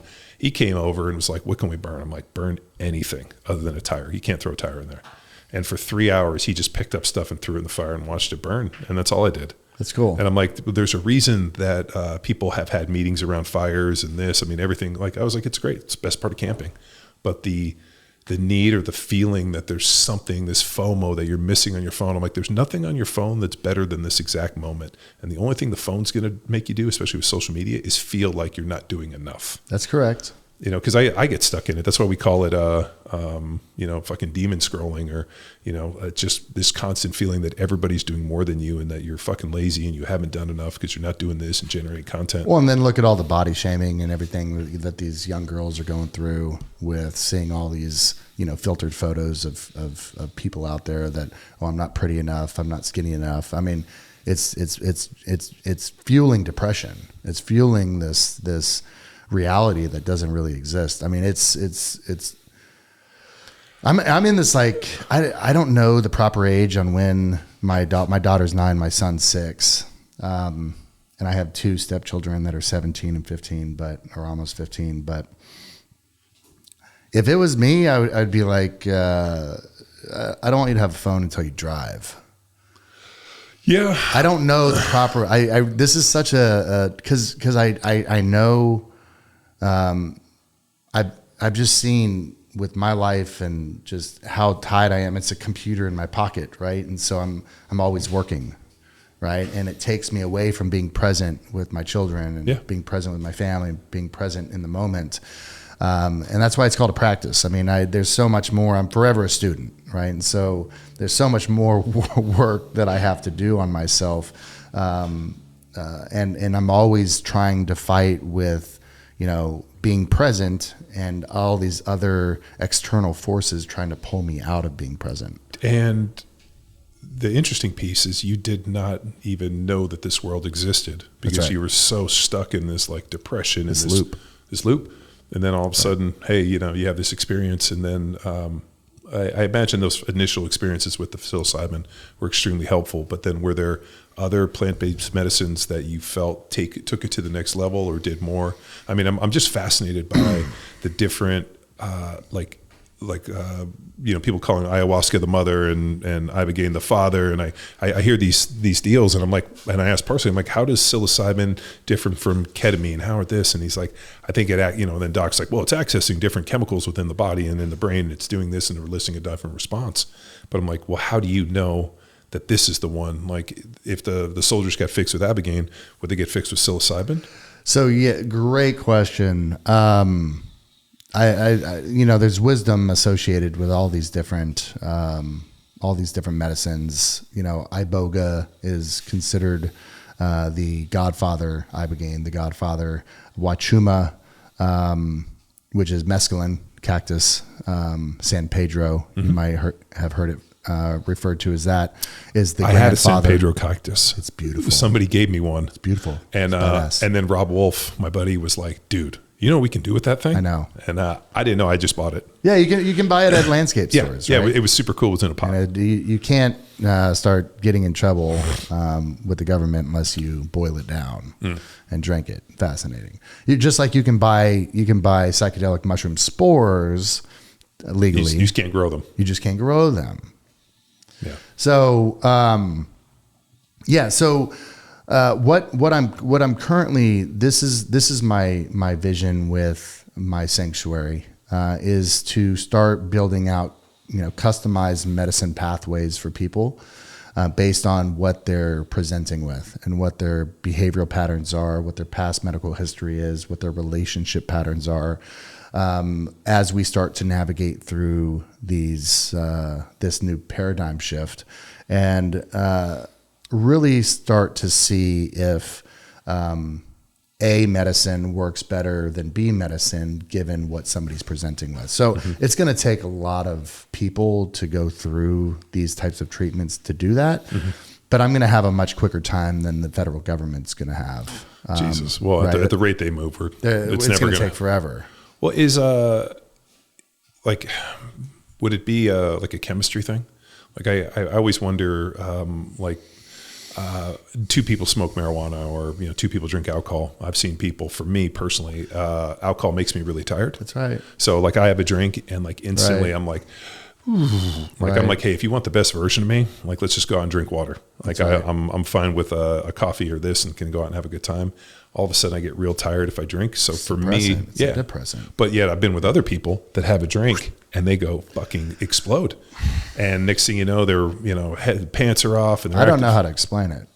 Well, it's a chemistry thing. Right. So there's only two of all the alcohols. The only two that aren't suppressants is like tequila and Jägermeister. Yeah, I'm not sure what Jaeger is, but yeah. As soon as I say the word Jaeger, everybody over the age of about 35 gives me this look. I know what it is. Well, I'm not sure exactly what type of liquor they don't want to like throw up in their mouth. Right. I was probably maybe 10, somewhere between 10 and 12. My dad was, like I said, he was a lawyer. He had a client that was this old German bricklayer, and he did a bunch of work at our house. And so he would always come over for, bring over German beer and come hang out with my dad. And we went to this, I think it was an event at like Alpine Village or somewhere. We went to some like October thing, and we had a big meal and the whole deal. And then he poured shots of Jägermeister, and I did one. And I was like, this is liquid death. It's horrible. And I was pretty young. And then obviously, Jaeger bombs were a big deal probably about 20 years ago. So we did too many of those. But anybody, you say the word Jaeger, like I can't imagine. Same with Rumpelmans, Goldschlager. Oh, I can't. Those are horrible. If we went to a bar and I was like, I'm gonna need 2 Jaeger shots, I hope you'd punch me in the side of my face and be like, I'm fucking leaving immediately. It's horrible. Yeah. And it's but those are the only two. Whereas for me, you drink a glass of wine, I kind of this, but I've been around other people that it fucking just lights them up. So I wonder, in a same vein as that, if certain people take or chemical makeup. Yeah, like certain people take a microdose of psilocybin, and next thing you know, they're all this, and somebody else takes X amount more and notices nothing. Yeah, it'll be interesting as we kind of navigate this because there's only X number of people that are being studied right now in the clinical trials. So it'll be very interesting to see what comes up over the next 10 years. University of Texas at Dell Medical has a psychedelic research center that we're partnering with on a Wachuma study. Nobody's ever studied organic mescaline. They've only done a study on synthesized mescaline. This is really big for me being a co-author on the paper, us being a sanctuary, being able to do a research study with the University of Texas. To really, build legitimacy about the work that we're doing. And so I'm really excited to have this team of high-level researchers right here in Austin that are very supportive of the work that we're doing. And I'm very supportive of what they're doing because it takes everybody. Yeah. Right. We need people at the state capitol, right, advocating for these types of therapies. We need people in DC. We need the legislative, arms of creating new bills to get passed. It's an uphill battle. And then we need the research departments in the public and the private side. And then we have, educational practices and materials coming out to teach people harm reduction and how to work with these medicines in a spiritual context outside of a clinic. Because I really think that's really where the gold is made is healing happens in community. Or in nature. I can't imagine Well, being nature, sure. stuck in like a hospital in a room. Sure. Right.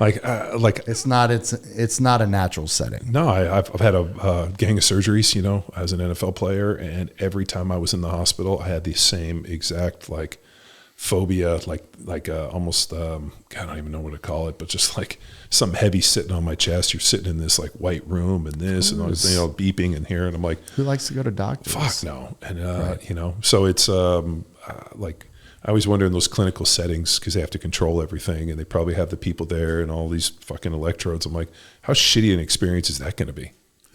Yeah. Now, I do think that certain individuals are going to be needing to start in more of a isolated environment in hopes that they can get to the community setting. Because, we run 10-person retreats, 10-person programs, and the healing happens in communities. There's a great book by Sebastian Junger called Tribe. Yeah. Phenomenal. Yeah. And, it really is the power of the small group, the power of the community to lift each other up, to champion and celebrate our wins, our losses, to realize that we don't have to do this alone is so healing. For me, I'm the founder and president of this organization, and I'm at every retreat because it's so healing for me to be there. It fills my cup up. Yeah. Right. I mean, it's like, dude, pinch me. I get to do this is my career. This is what I get to do. I mean, it's absolutely beautiful. And I learned something from I can see, you're a mirror to me, right? Everybody's a mirror to me. Right. And when somebody pisses me off because they're a mirror to me, there's something inside that person that they're displaying to me that is inside me. And that's why I have this reaction to them like this. Mm-hmm. And being in these retreats with 10 people, now I've been had a lot of beautiful moments with people that I've served with, especially in the Austin Fire Department that I put through this program. But for the others, they're complete strangers. And everybody has been such a great teacher for me. I've learned something from every single retreat. And, just the courage it takes for them to get there is inspiring, even for me as I live and continue to go down my path. And just grown men, grown women being, feeling safe with strangers to be vulnerable and to cry and to feel scared. And, all of these feelings are welcomed. And I do, being able to have this community now, because I won't put words in your mouth, but I will have the assumption that leaving the NFL, you lost part of your identity. Oh yeah. Shit. Right. You want to talk about an interesting point in your life where, hey, I've done this thing since I was 14 years old and I've lived my entire life. This is my identity. This is who I am. I remember when I retired, my older brother, who's a lawyer, called me and he's like, it'd be like if somebody showed up on my door, knocked and said, you don't get to be a lawyer anymore.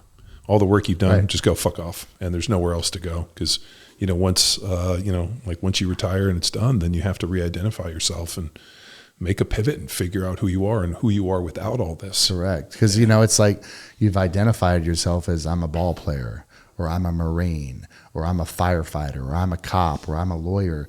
And then you do your time, you retire, you get hurt, you get out, sure. Whatever it is. Well, who am I? What am I? What is my purpose? My purpose was to play football. My purpose was to serve this country. My purpose was to serve this community. So what is my purpose now? And so you see this cross pollination in different career fields, that when people stop doing that they have learned to become a part of, they have identified with that, people struggle with it. Yeah. And, I've talked with now a few pro athletes, and they're very similar struggles that I have seen, me not as a pro athlete, but me as a military service member, me as a first responder, that I also experienced when I left those careers. Sure. And that's where it really comes back to, you're just like me. We're humans. The only difference, and I know the only difference for me, I think maybe some of the military guys, I really liked what I did. True. I really loved to play football. Sure. I loved every aspect. I loved the training. I loved the preparation. Maybe not watching all the film, but like the game day and going out and basically one-on-one fist fighting a dude for 3 hours in front of hundreds of thousands of people, millions of people at home. Right. I fucking loved it. And I loved I would have done it in an empty fucking parking lot. I didn't hear the crowd. It wasn't important.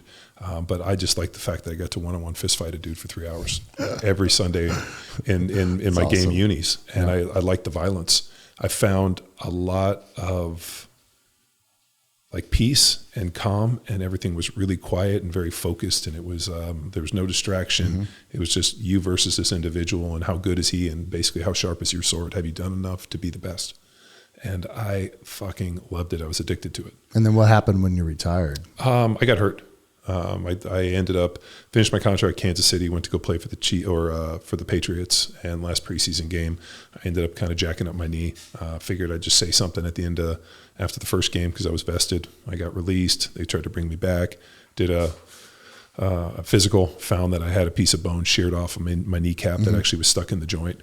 So then I went home, had surgery, cleaned it all out, and I was rehabbing. And an injury that should have taken me, 6, 7, 8 weeks at most to heal, all of a sudden my knee was still swollen like 6 months later. So I had to go back in, and the doctor was, the surgery the doctor did was not the right surgery. So I had to go get another surgery to fix all the inflammation and clean it all up. And then I got out of that surgery and I was fine. But at that point I'd already lost a year. So I was in year 10. Right. Got hurt, missed 11. And then what am I going to come back? I'd already been out a year. Am I going to come back and, make a fucking comeback in year 12? And then how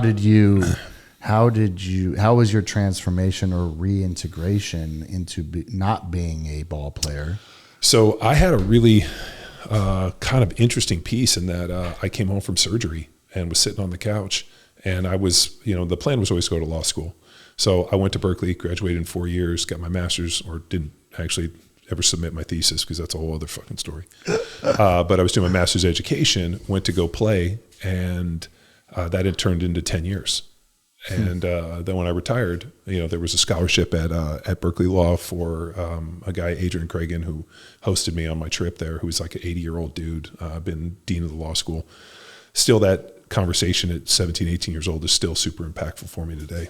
And he had a scholarship for a 4-year letterman to go to the law school at Berkeley. So I was going to apply to that, started reaching out, trying to figure out like, okay, hey, I got to reach out to professors. And I still had stayed in contact with professors and people that I'd worked with, because I knew I would always need some form of, recommendations in this. So signed up for my LSATs because they're only good for 5 years. So signed up for the LSATs, and my phone rang, and it was this guy that owned a little fitness company, and asked me if I'd come work for him and help them develop their technology on how to train athletes. And that was CrossFit, a guy named Greg Glassman. That's awesome. So I thought, fuck it, let's give this a try. And we ended up launching a website called CrossFit Football. We got 17,000 hits the first day. 30 days later, I had a seminar, and I proceeded to travel the world for the next 9 years, taught hundreds of seminars around the globe, basically preaching what, Power Athlete, and really just the company that I built and the methodology on how to train athletes.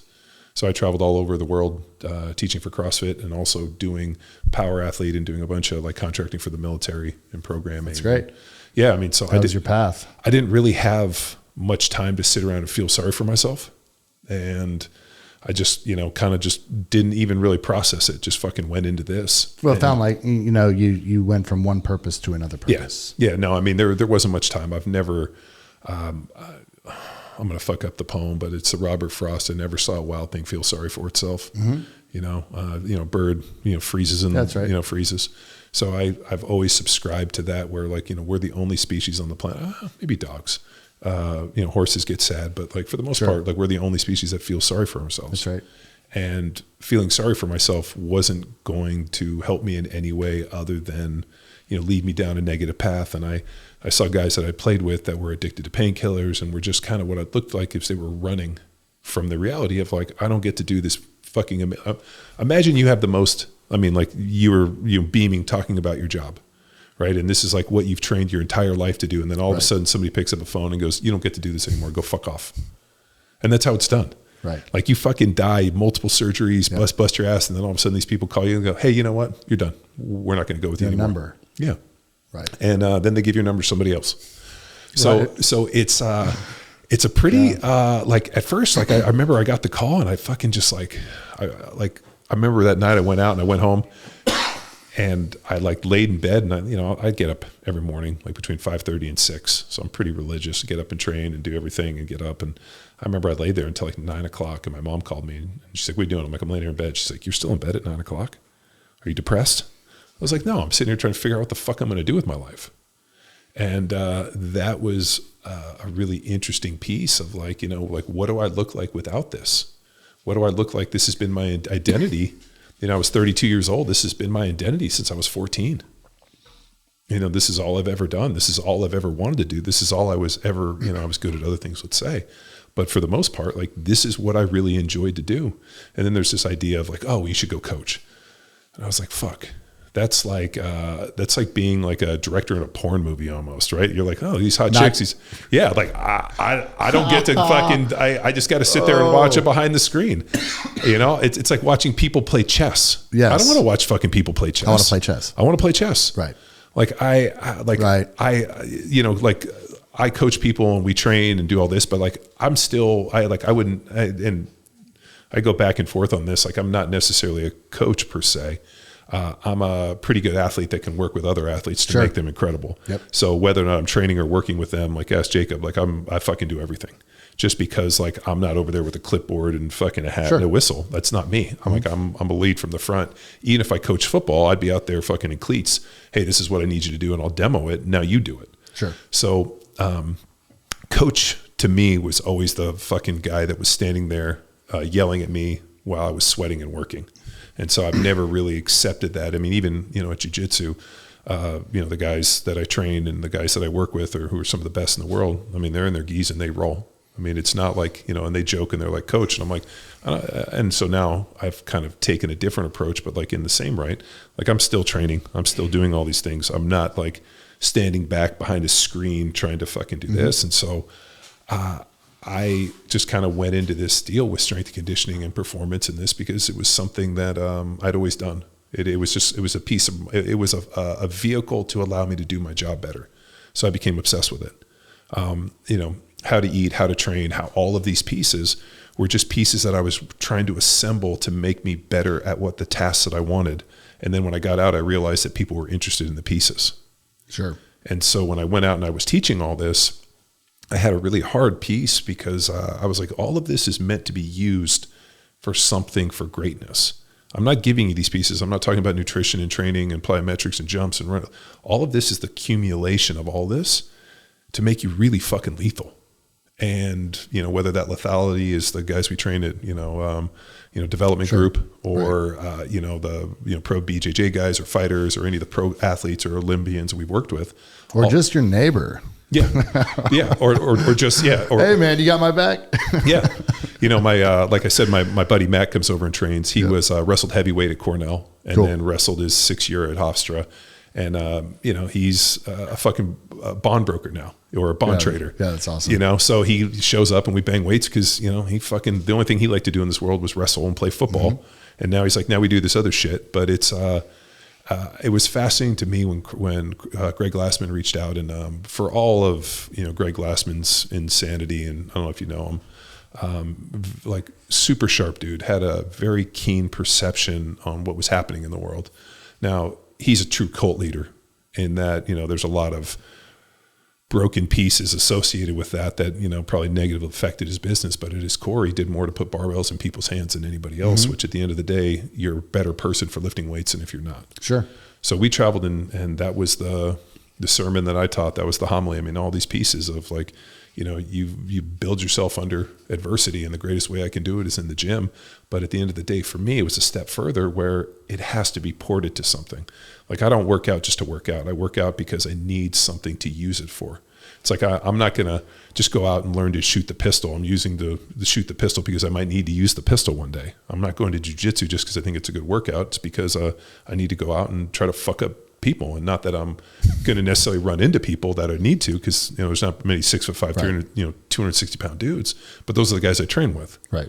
So everything is always, to me, has been about sharpening the blade, and if I'm the blade, I'm going to sharpen iron it. Sharpens iron. Yeah, as one man sharpens another. Right.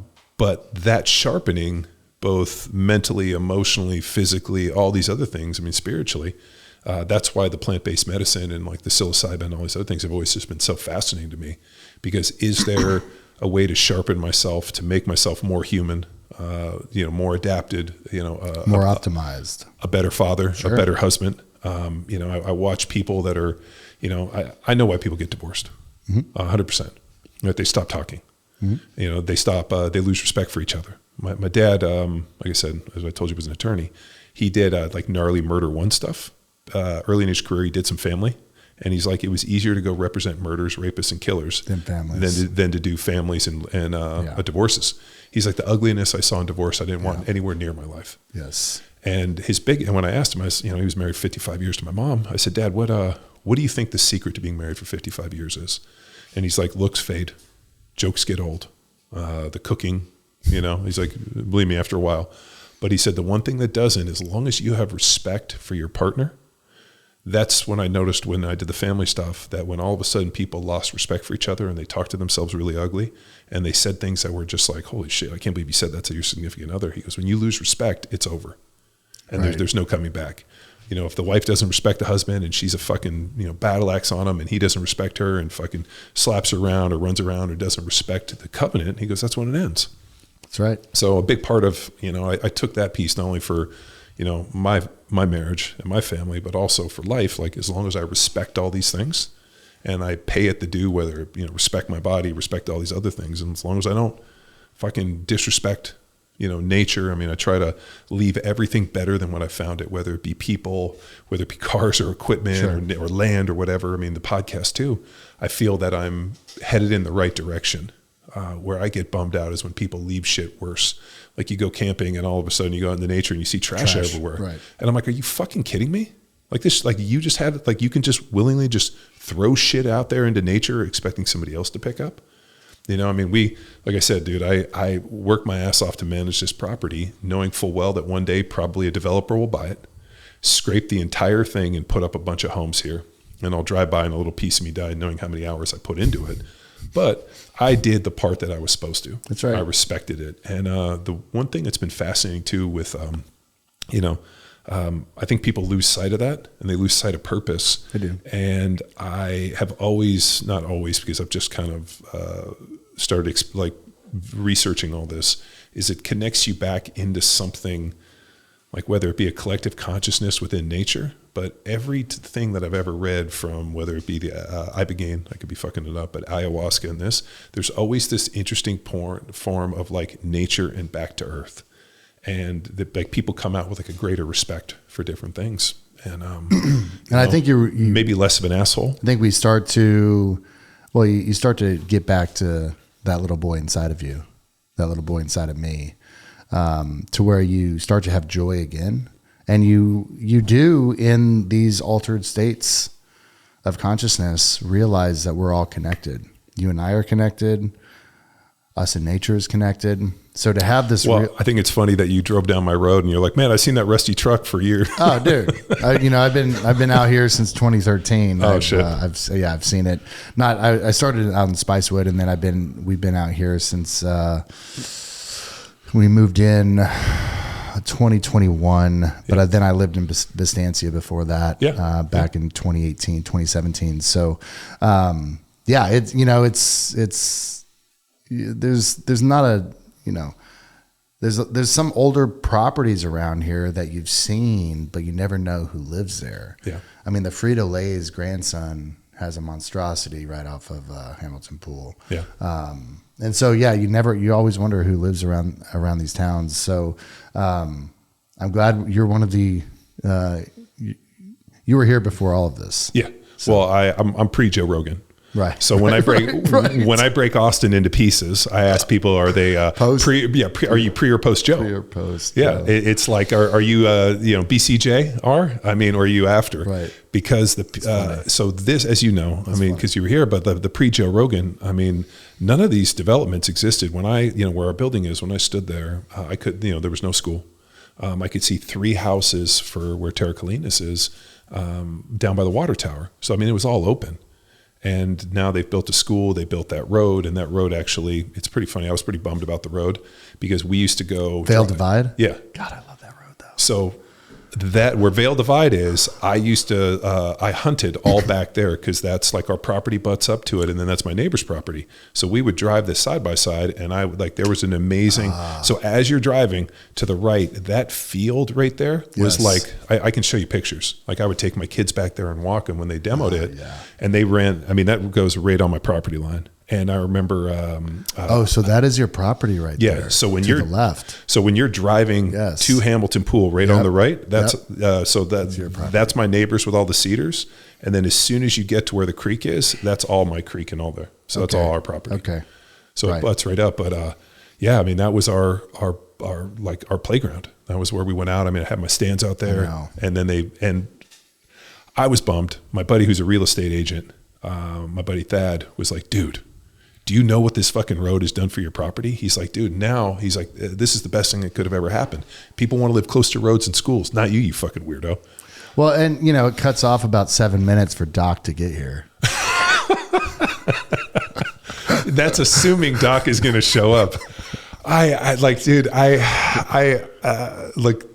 love him. He's one of my favorite people. And I know if I called him, he'd be there. Yeah, he'd be there in a heartbeat. Yeah, for sure. I banged my elbow real bad, and I got the bursa sac blew up, and I was having problems, and I called him, and he came over, and I'm like, Doc, can you drain this? And I assumed that he would have a medical kit. No. He's like, I got a needle and I got a syringe, and he literally he's like, you want something to drink? I think no alcohol, nothing. Drains it on his kitchen table, and he's like, hey, next time bring some medical supplies. I was like, I just figured you'd have a medical bag like in the movies, like you'd fucking a doc. And he's like, no, I ain't got that shit.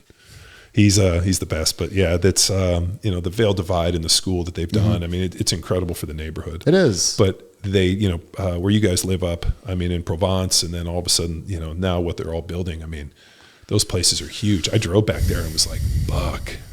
It keeps getting bigger. I don't know. I can't remember how many houses they plan to put back there. Is it going to go all the way to 71? That's I know the road will, but I don't know. It's going to be a master community. By that time we'll be out. Yeah. I definitely need to find some land. We have 16. Kathy has 12, or we are over 16, but Kathy has 12, and then my neighbor has a bunch. And they, like we were saying, at some point, and that's kind of what Kathy said, but she's got the horse school. So I have 60 horses as my neighbor, and then they turn out in the pastures, which is even better because they shit everywhere. And then when it rains, all that horse shit runs down to the creek. So that's why my property, if you've seen how green it is. That's why those mushrooms are going to do well. Oh my God. Yeah. I have yeah, you're going to come back and it's going to look like the mushroom forest. You're going to be like, is it fucking Willy Wonka and the chocolate factory out here? But it's a really pretty piece of property. Awesome. I'm so happy to live here and kind of be in nature, but then also to realize that we're not going to be here forever and we're just stewards of the land. That's and right. And then we'll go off, and one day I'll live in a house that has just enough land that I can cut it with scissors, and I will never have to mow and fucking run a track loader and do all the fucking shit that I do with chainsaws. I'll be like, here are the chainsaws, here's the track loader, here's the mower, take it, I'm going. I'm going to cut my lawn with a fucking set of that's right. Shears. Yep. So what's the What's the timeline on all this? I mean, I know you're, I was looking at the website. I know you're doing retreats, but like, you have eye on having a big develop, like a event center. So we're currently running retreats. My goal, so I have a 25-week program, which is the most comprehensive program in the world. 8 weeks of preparation, 16 weeks of integration with a week-long retreat in the middle. And currently I've been running these programs for veterans, first responders, Gold Star widows, and their families, because I'm really focused on healing the entire family unit. Mm-hmm.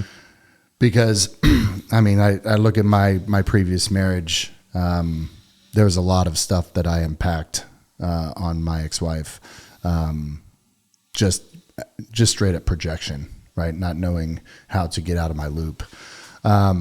So currently we're running these in a long-term rental that we have, funny enough, with a gentleman by the name of Thad, out in Dripping Springs. Nice. And it's a beautiful home for us. He's very supportive of the work that we're doing. A lot of lives have been saved in those walls. Nice. But it's not perfect. I really want to have a place to where we have sensory deprivation tanks and hyperbaric and, ketamine and IV therapy and equine therapy and all these different modalities of healing, because the psychedelic experience is just a piece in the puzzle.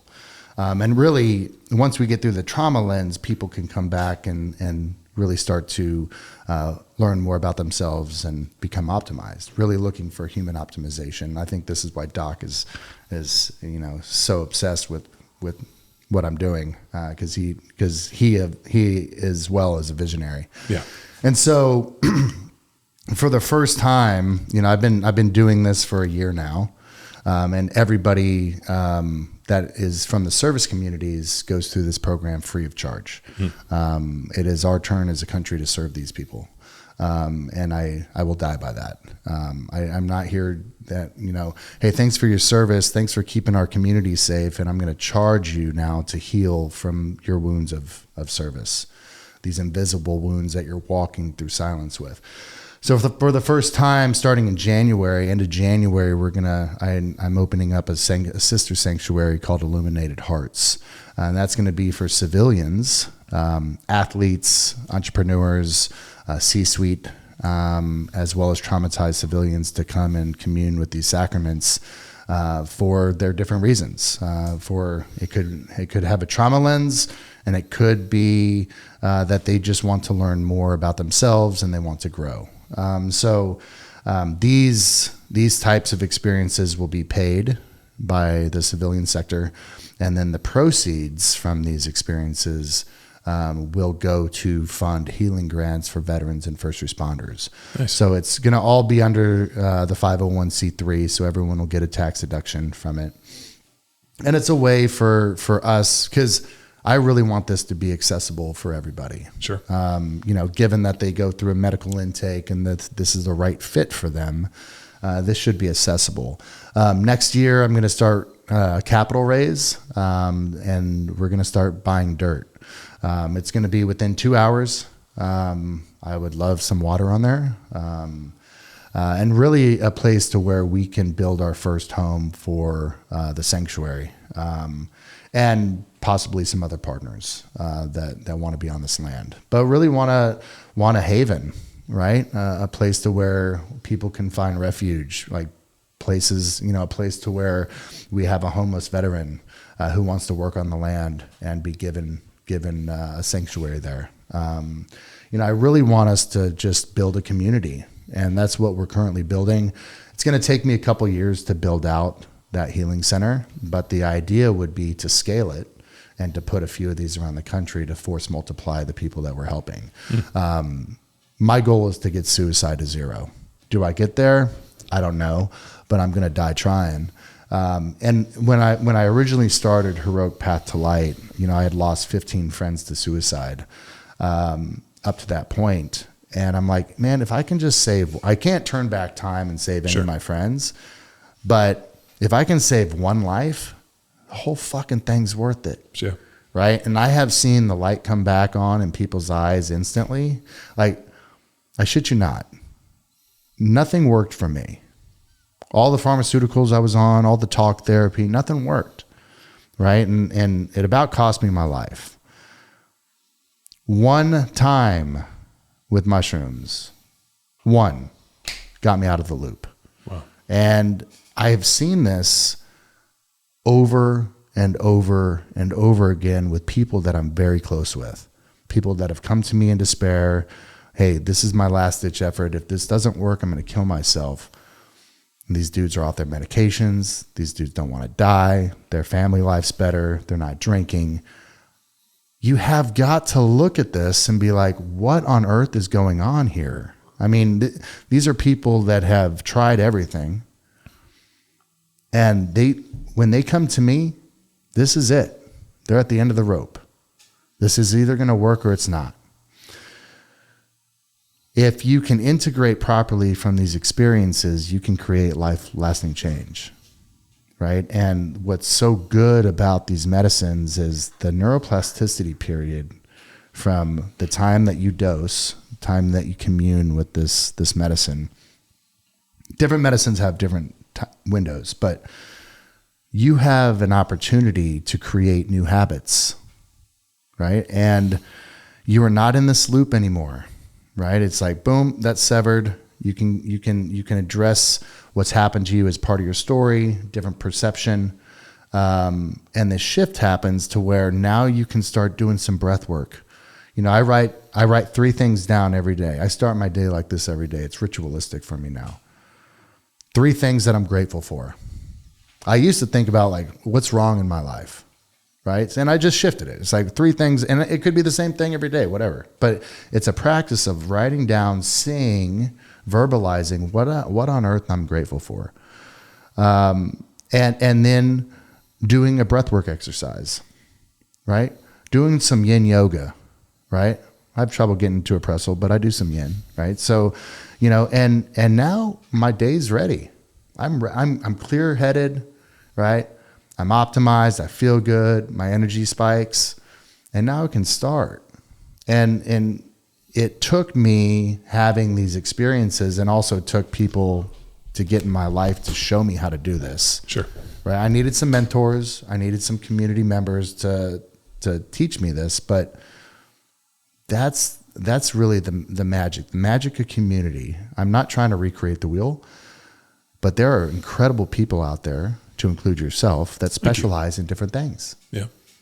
Right. And if we are open to receive information and understand that we're forever the student, we can change our life. And the psychedelic medicine, the psychedelic experience, is the catalyst to get us out of our rut, to sever that loop, to where we can take a step back, and we have the space now to introduce new things that are going to change our life. One of the things that's it's traumatic. I mean, it's also really fascinating to me is the rate at which men over the age of 40 are killing themselves. Yep. It's like 9 times more likely dudes over the age of 40. And like we said, like I told you, like I know why people get divorced. I know why these guys kill themselves.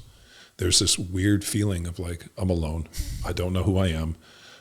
Everybody around me that, you know, my father's passed away, so who do I talk to? And guys over the age of 40 are super fucking lonely.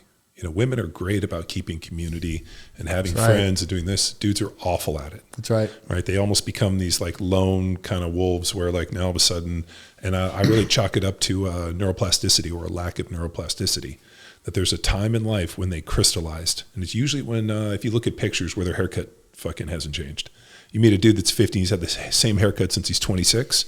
That was the moment that he crystallized. And I told my buddy Matt Vincent this, and he like fucking went out and like totally cut his hair, dyed it blonde and did this. And now every time I see him, he's got a different haircut, and he's like, yeah, I'm breaking this neuroplasticity thing up. But guys are lonely, and they're not good about having community. And there's the age old, like, don't be a bitch, you know, this, I mean, just shoulder the wind, keep moving, don't let anything bother you. And you have nobody to talk to. And one of the interesting things that, like we were saying earlier about church, I mean, I don't know if people go, here in Texas, I feel like people are pretty into church, but in California where we were at, like people started going to CrossFit gyms instead of going to church. And there was other ways that were building community. But as I've told the guys that I work with, the athletes I train, the jiu-jitsu guys, I'm like, you need to do more to try to indoctrinate and bring in more dudes over the age of 40. Any guy, whenever I go to JITS over the age of 40, comes in for a trial, I'm like, just don't quit. Just come 2 days a week. Like you will end up with 25 friends that you didn't know you needed. And all of a sudden, people that are texting you, how come you didn't show up? And this, you're going to have friends, you're going to have partners, you're going to have all of these dudes that are looking for you that legitimately want you to be better. Like attracts like, right? And really, that's what I see in our community, just like your community is everybody's showing up for similar reasons, and the law of attraction is real, dude. I mean, and how amazing is that to be surrounded with people that are trying to not only better themselves but add value to your life. Yeah. Right. I have a new friend who's been very inspirational in a very short period of time for me. His name's Soul Hook, and he said something to me this past weekend that was very inspiring.